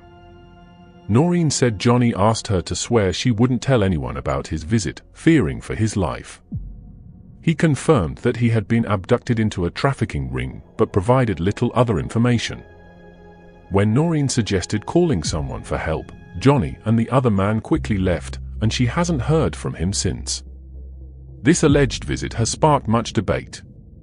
John Sr., who was divorced from Noreen at the time, expressed uncertainty about her claims. Some people believe Noreen is telling the truth, while others consider her story the delusions of a heartbroken mother. This wasn't the only bizarre event involving Noreen and Johnny's case. On September 1, 2006, Noreen claimed that someone left disturbing photos on her doorstep. The images depicted young boys bound and gagged. While police determined that most of the boys in the photos were from a known case in Florida unrelated to Johnny's, one photo couldn't be traced back to that case. Noreen believes this boy is Johnny, though John Sr. does not. The questions surrounding these events are endless. Was the man who visited Noreen really Johnny? Was she hallucinating or lying? Are the photos of Johnny, or were they just a cruel joke? These mysteries only deepen the enigma of Johnny Gorsh's disappearance. Despite the tragedy and sadness surrounding Johnny's case, some positive outcomes have emerged due to Noreen's activism. Johnny Gorsh was one of the first missing children to appear on milk cartons, helping to launch the campaign. Additionally, on July 1, 1984, the Iowa legislature passed the Johnny Gorsh Bill, which eliminated the 72-hour waiting period before investigating missing children. This law set a precedent for how law enforcement handles missing child cases today. Noreen's tireless efforts have opened doors for other families searching for their missing children. Perhaps Johnny is still out there, living in secrecy, fearing the powerful men who took him. It's a question we may never have the answer to. All we can do is hope that Johnny and his family find peace, one way or another. Bryce Laspisa was a 19-year-old college student attending Sierra College in Rocklin, California. Known for his vibrant red hair and charming personality, Bryce was a young man with a bright future ahead of him. However, in late August 2013, his life took an unexpected and bewildering turn, leaving his family and friends desperate for answers and the public captivated by the mystery. Bryce had just started his sophomore year and had returned to Rocklin from his hometown of Laguna Niguel after the summer break. Everything seemed normal at first, but within days, Bryce's behavior began to change drastically. His friends noticed the sudden shift. He was acting out of character, giving away his belongings, including a pair of diamond earrings gifted to him by his mother, and drinking heavily. These actions were unusual for Bryce, who had never shown signs of such behavior before. He even broke up with his girlfriend, Kim Sly, without offering a clear explanation. However, on August 28, 2013, Bryce called his mother, Karen Laspisa, to inform her of his breakup and his plan to drive home to Laguna Niguel to discuss things. Concerned about his erratic behavior, Karen urged him to stay put and assured him she would visit him the next day. However, Bryce was insistent on leaving. Later that night, Bryce's roommate, Sean Dixon, called Karen, expressing his concerns about Bryce's mental state. He reported that Bryce had been drinking heavily and appeared deeply troubled. Alarmed, Karen asked Sean to take Bryce's car keys to prevent him from driving, but Bryce managed to convince Sean that he was fine, leading Sean to reluctantly return the keys. In the early hours of August 29th, Bryce began a drive that would become shrouded in mystery. He set out, heading south toward his parents' home, but ended up on a puzzling journey across Northern California that lasted nearly 24 hours. During this time, Bryce made several disjointed and unsettling calls to his parents, who desperately tried to track his movements. At around 9 a.m. on August 30th, Bryce's parents contacted a roadside assistance service after he mentioned running out of gas near Buttonwillow, California. The service delivered 3 gallons of gas, and the technician noted that Bryce seemed fine but unusually reluctant to continue his journey. His parents then instructed him to drive to a nearby truck stop and wait for them to meet him. However, Bryce never made it to the truck stop. Instead, he spent the next several hours sitting in his car near the truck stop, aimlessly driving in circles. Surveillance footage captured his vehicle leaving the area around 3 p.m., only to return minutes later. Bryce's phone calls to his parents during this time grew increasingly bizarre. Although his voice remained calm, his actions were erratic. His mother urged him to rest, assuring him that they would come to get him, but Bryce inexplicably stayed where he was, showing signs of deep internal conflict or confusion. Then, around 2 a.m. on August 31st, Bryce's car was found overturned at the bottom of a 25-foot embankment near Castaic Lake, approximately 2 hours north of Laguna Niguel. The car was on its side, with the back window shattered, and all of Bryce's belongings, his phone, wallet, and laptop, were still inside. But Bryce was nowhere to be found. The immediate investigation focused on the crash site. Authorities observed that the car's engine was still running, and the airbags had not deployed, suggesting that Bryce had managed to exit the vehicle on his own. There were no signs of a struggle or foul play, further deepening the mystery of his sudden disappearance. Search teams scoured the area for weeks, using helicopters, drones, and dogs, but no trace of Bryce was found. Divers searched Castaic Lake thoroughly, yet there was no sign of him. As time passed, the case grew colder, leaving everyone involved with more questions than answers. But let's explore a different angle that hasn't been widely considered: Bryce's mental state and possible psychological issues leading up to his disappearance. Several red flags might indicate that Bryce was experiencing a severe mental health crisis. His sudden change in behavior, heavy drinking, and the uncharacteristic decision to break up with his girlfriend suggest that he was struggling internally. The act of giving away personal items is often a sign of suicidal ideation, while his erratic driving and inability to reach his destination might indicate a dissociative state, where a person becomes disconnected from their surroundings or even their own identity.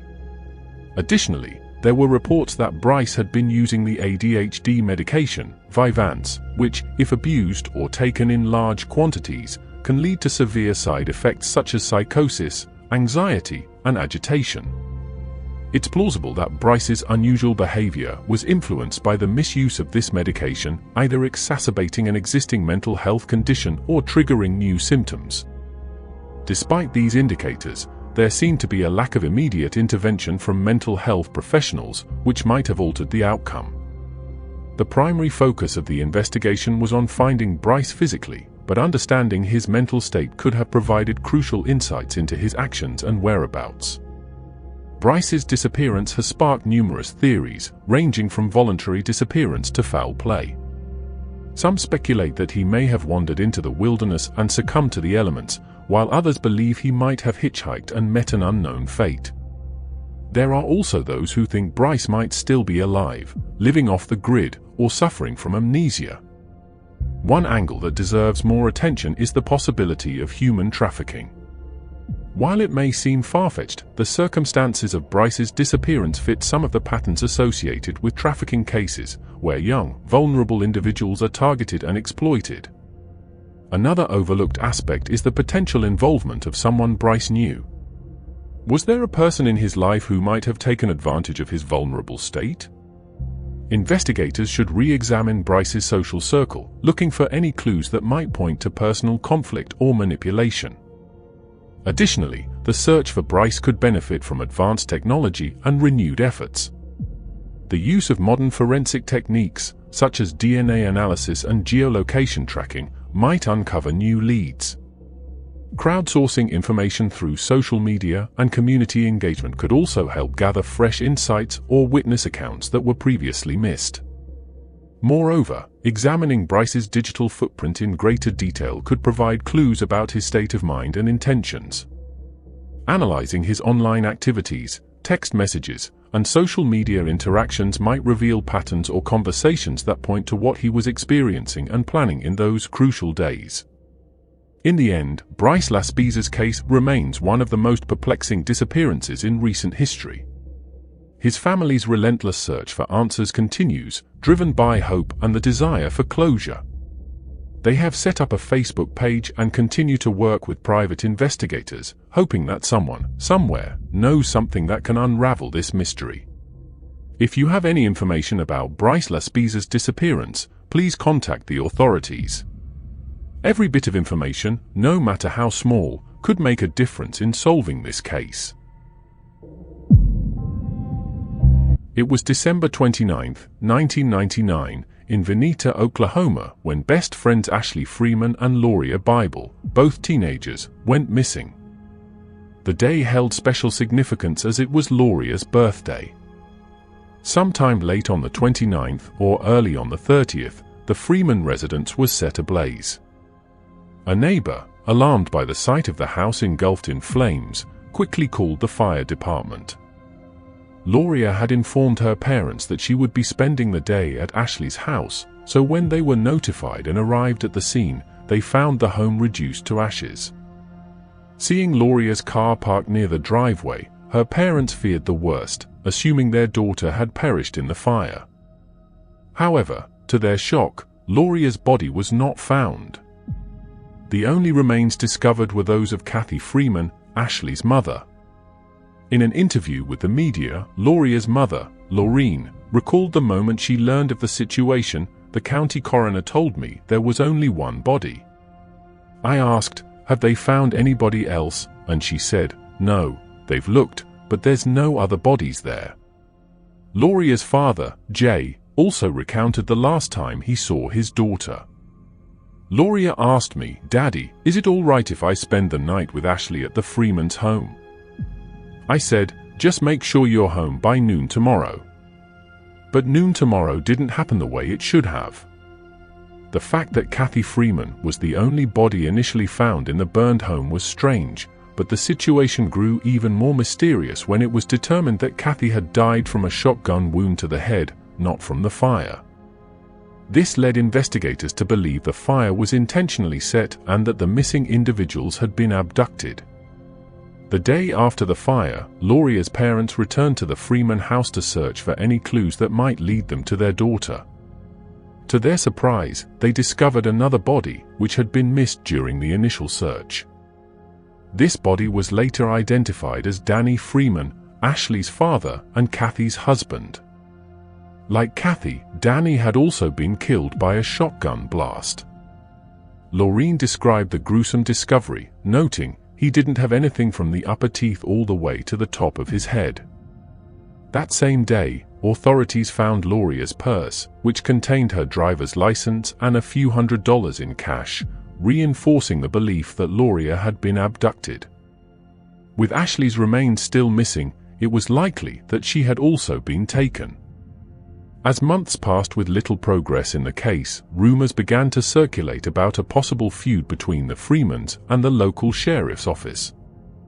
This speculation stemmed from the death of Danny's son, Shane, who had been shot and killed by an officer after stealing a truck and firearm from a neighbor. Although Shane's death was ruled justifiable, the Freemans were reportedly planning to file a wrongful death lawsuit against the law enforcement officers involved. This possibility gained traction when Danny's brother, Dwayne, shared a chilling memory. "Danny put his finger in my face and said, 'If anything ever happens to me, look at the sheriff's department,' and he was serious. He was in my face to drive it home with me." Dwayne added that authorities had threatened the family, claiming they could do whatever they wanted to them at any time. Despite this, polygraph tests administered to the sheriff's office staff cleared them of any involvement in the case.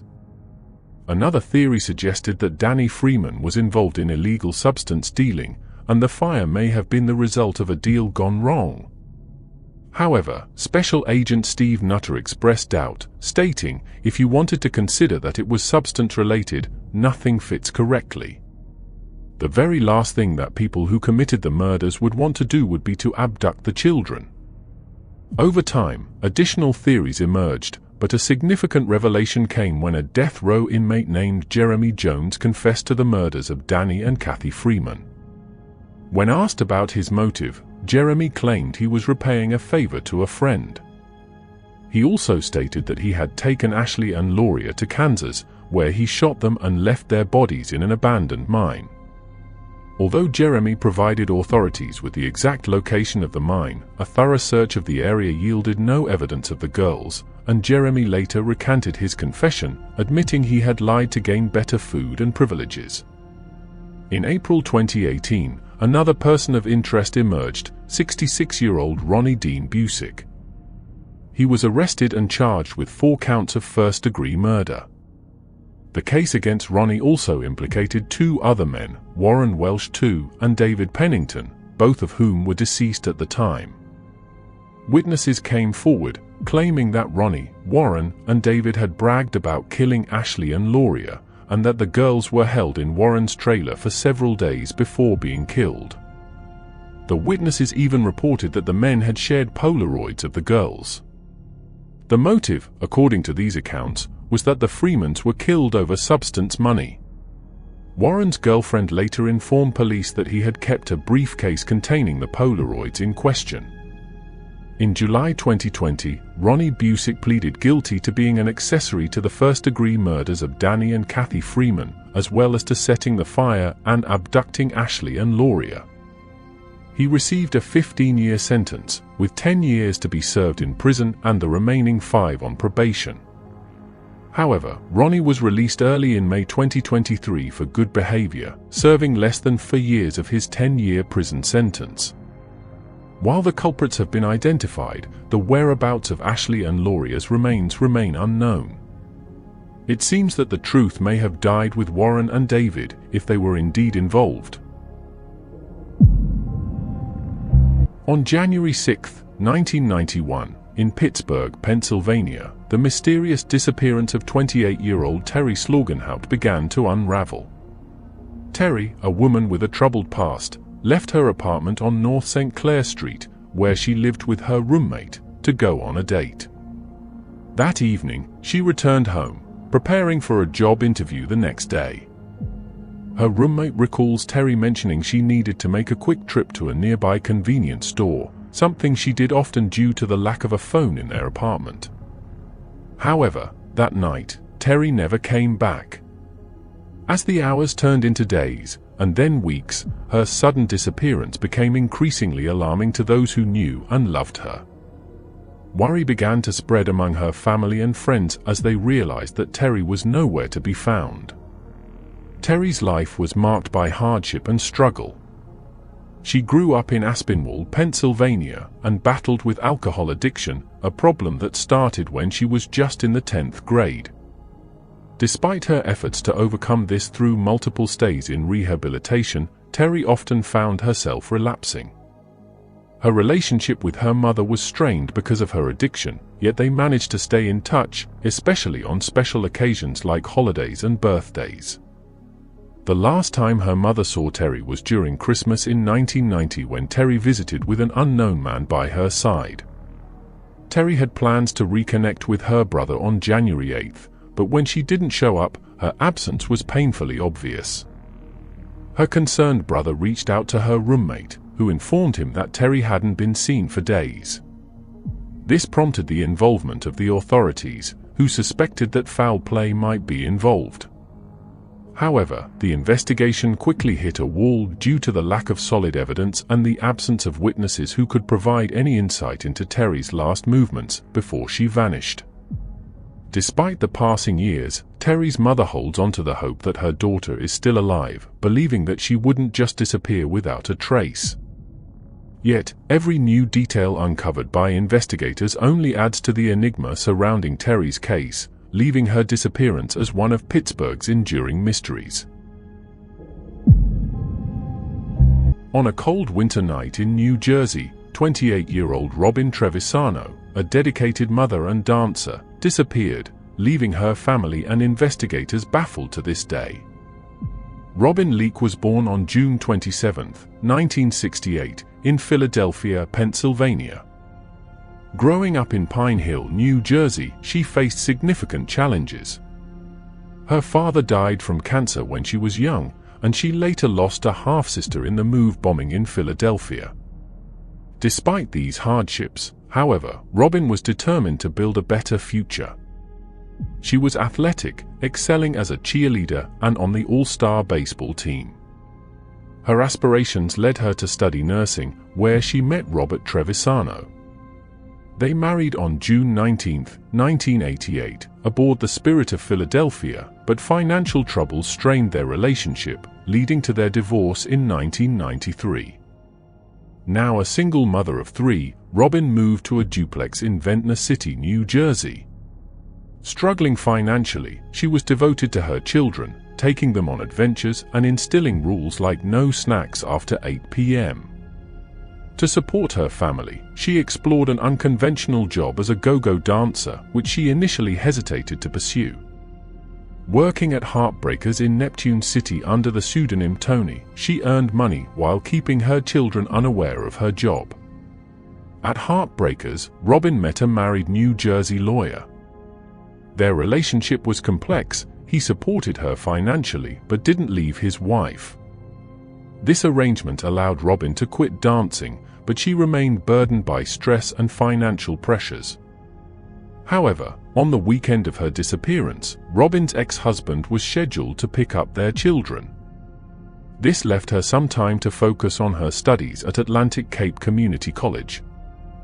On Sunday, January 19, 1997, after studying, she drove 80 miles to see her boyfriend. Their meeting turned tense, and Robin left upset, heading to Heartbreakers.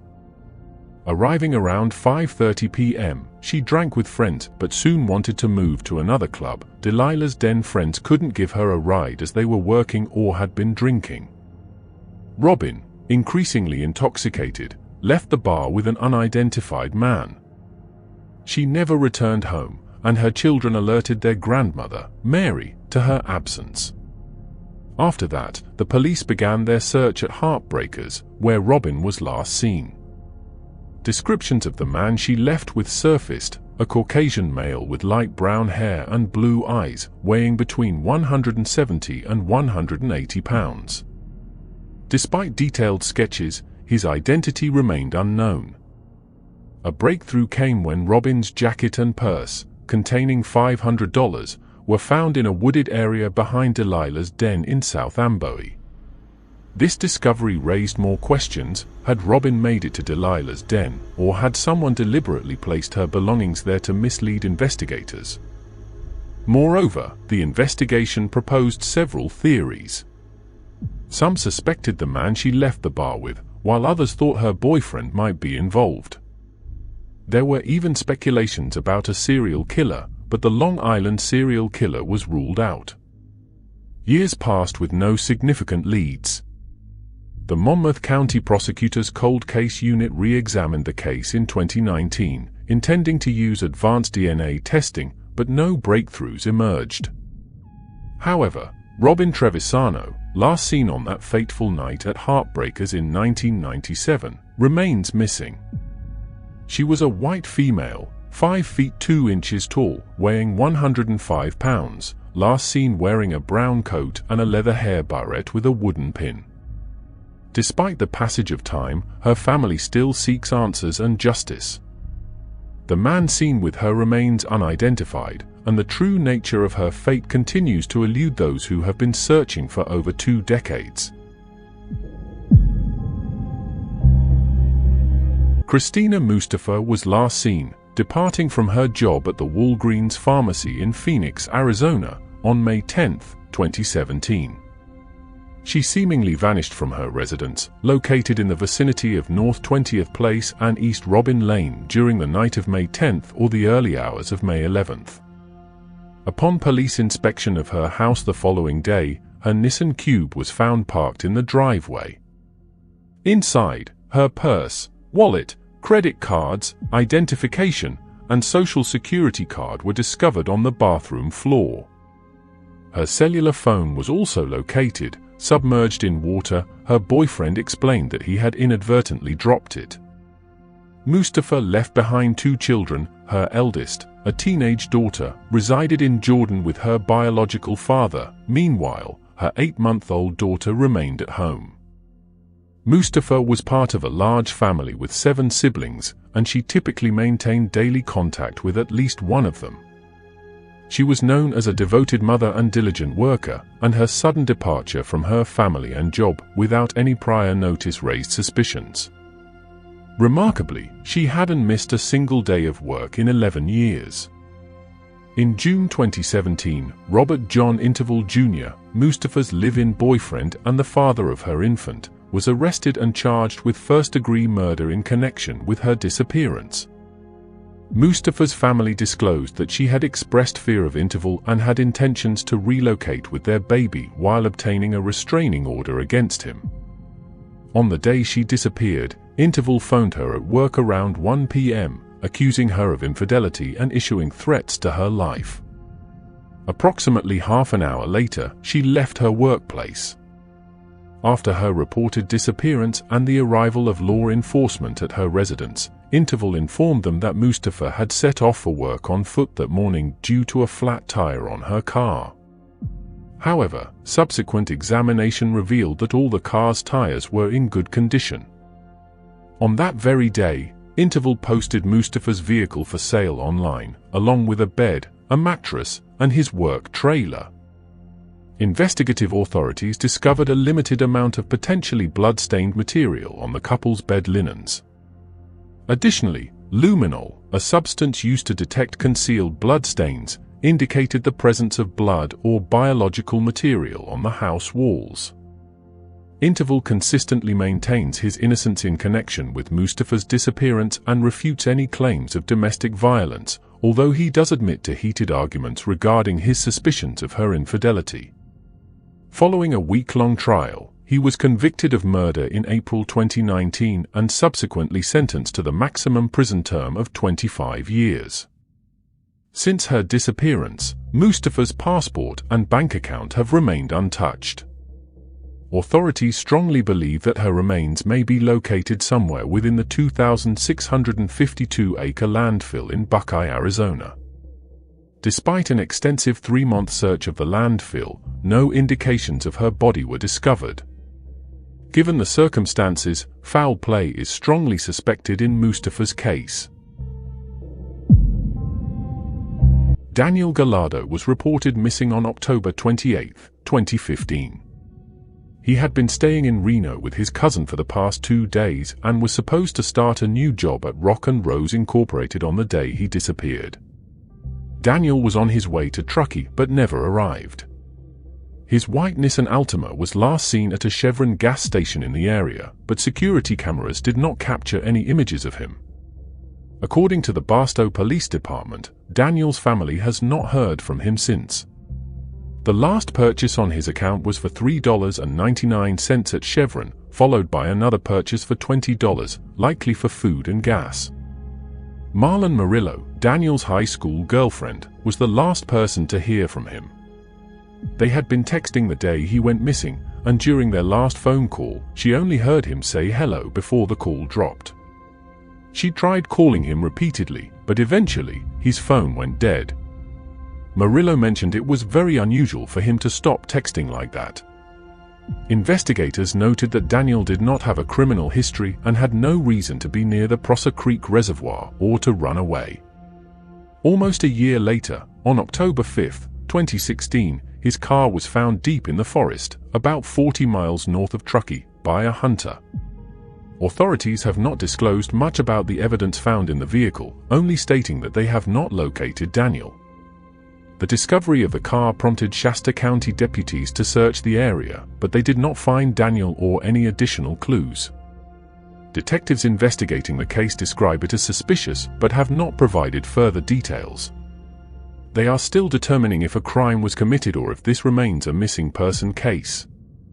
Anyone with information is urged to contact the Barstow Police Department at 760-256-2211. Ashley Heavy Runner Loring, a member of the Blackfeet Nation, lived on the Blackfeet Reservation near Browning, Montana. At 20 years old, she had faced some challenges in life but was on a promising path forward. Ashley and her older sister, Kimberly, spent several months in foster care during their childhood while their mother struggled with substance abuse. Eventually, the sisters were allowed to live with their grandparents on their horse ranch. There, they learned to ride horses and enjoyed summers swimming in a nearby creek. In 2017, Ashley was studying at Blackfeet Community College with plans to transfer to the University of Montana. She intended to move in with Kimberly, who had relocated to Missoula, Montana, after securing a well-paying job working with senior citizens. Ashley needed to wait until early June to move, as Kimberly was away on vacation. However, upon her return, Kimberly was unable to contact Ashley. She couldn't find her at home, and Ashley had vanished. The exact date and details of Ashley's disappearance are unclear. The last time her family saw her was in early June 2017. When the Bureau of Indian Affairs was contacted, they suggested that Ashley, being an adult, had probably left on her own. Her family disagreed, believing Ashley wouldn't cut off contact, especially since she had been looking forward to moving in with Kimberly. It didn't make sense for her to suddenly leave the reservation without informing anyone. The Loring family did not receive consistent help from law enforcement in their search for Ashley. Kimberly took charge of the effort, quitting her job and moving back to the reservation to be closer to her grandmother and focus on finding her sister. The reservation is now covered with missing persons posters made by the Loring family. Kimberly tirelessly searches social media and follows up on every lead or rumor about her sister's whereabouts. The most demanding and dangerous part of Kimberly's search is the physical effort she puts in. She organizes and leads exhaustive searches almost daily, covering rugged and remote areas with the help of family members, carrying firearms for protection. And the older sister. "I need to do this," Kimberly told the Associated Press. "I don't want to search until I'm 80, but if I have to, I will." In March 2018, the FBI took over the investigation from the Bureau of Indian Affairs. Despite their involvement, Ashley's disappearance remains unsolved. There is a short video of Kimberly. She is talking about Ashley. Every time I think about my sister, I just think about her smile. Everybody wanted to talk to her. She was so beautiful and outgoing. Ashley knew no stranger.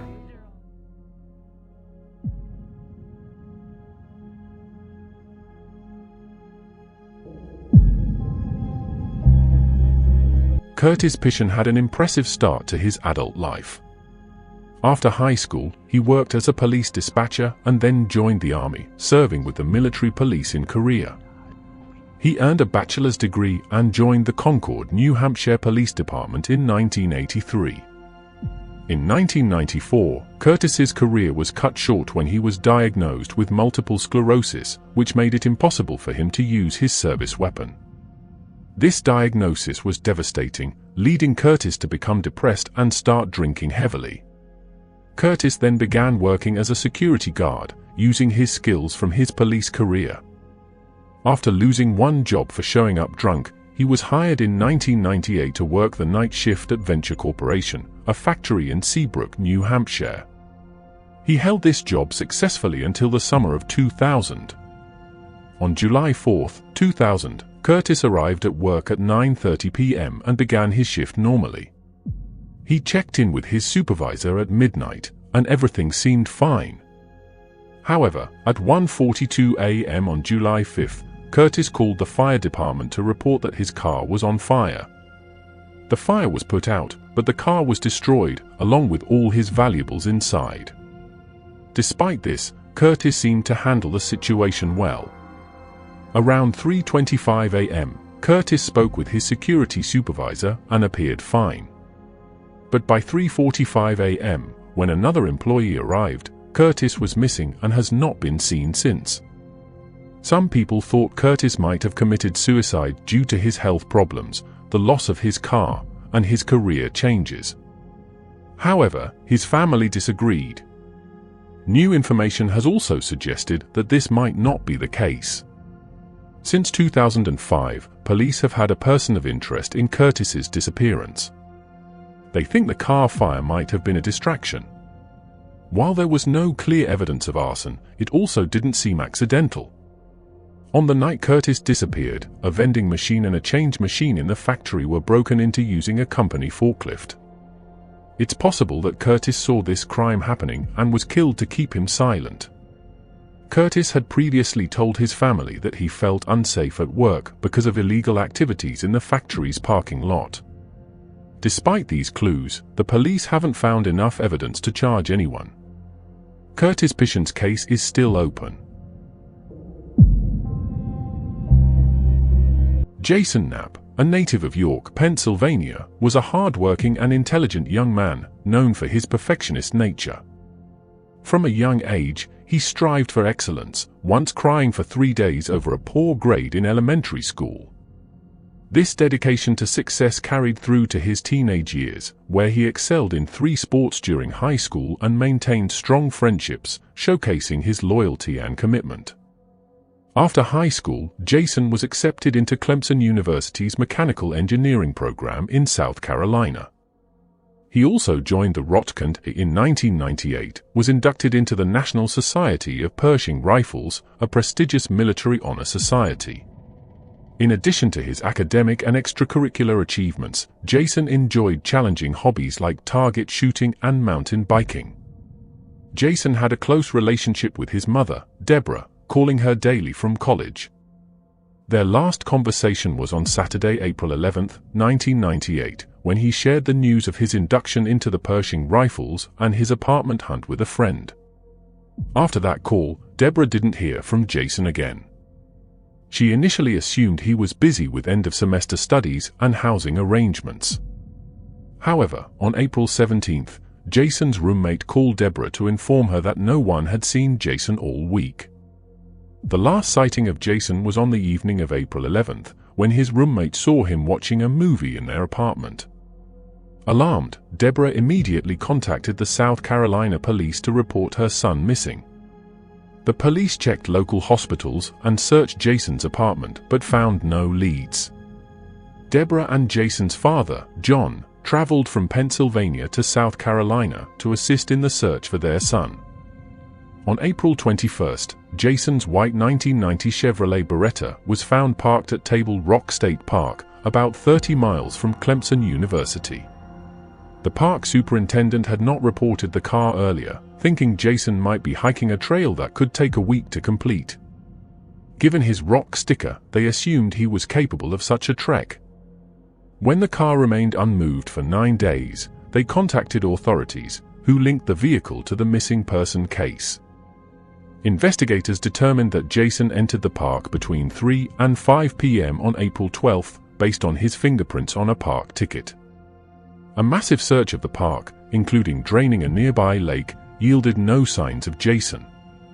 Despite an extensive 2-week effort, no clues were found, and there were no signs of foul play in the park or in Jason's car. Jason had withdrawn $20 from his bank account the day before he vanished, and the account remained untouched afterward. In 2017, Jason's parents, facing their own health issues, decided to have him declared legally dead, hoping to find some closure. This process was completed in January 2018, and a memorial marker was placed for Jason at Susquehanna Memorial Garden in his hometown. Sadly, Jason's father passed away in 2019 without knowing what happened to his son. Even after 25 years, efforts to find Jason continue. In 2022, the National Center for Missing and Exploited Children released an updated image of what Jason might look like today. Deborah honors her son's memory with a bench in his name at the Clemson Botanical Gardens, visiting annually to write him a letter, still holding out hope for answers.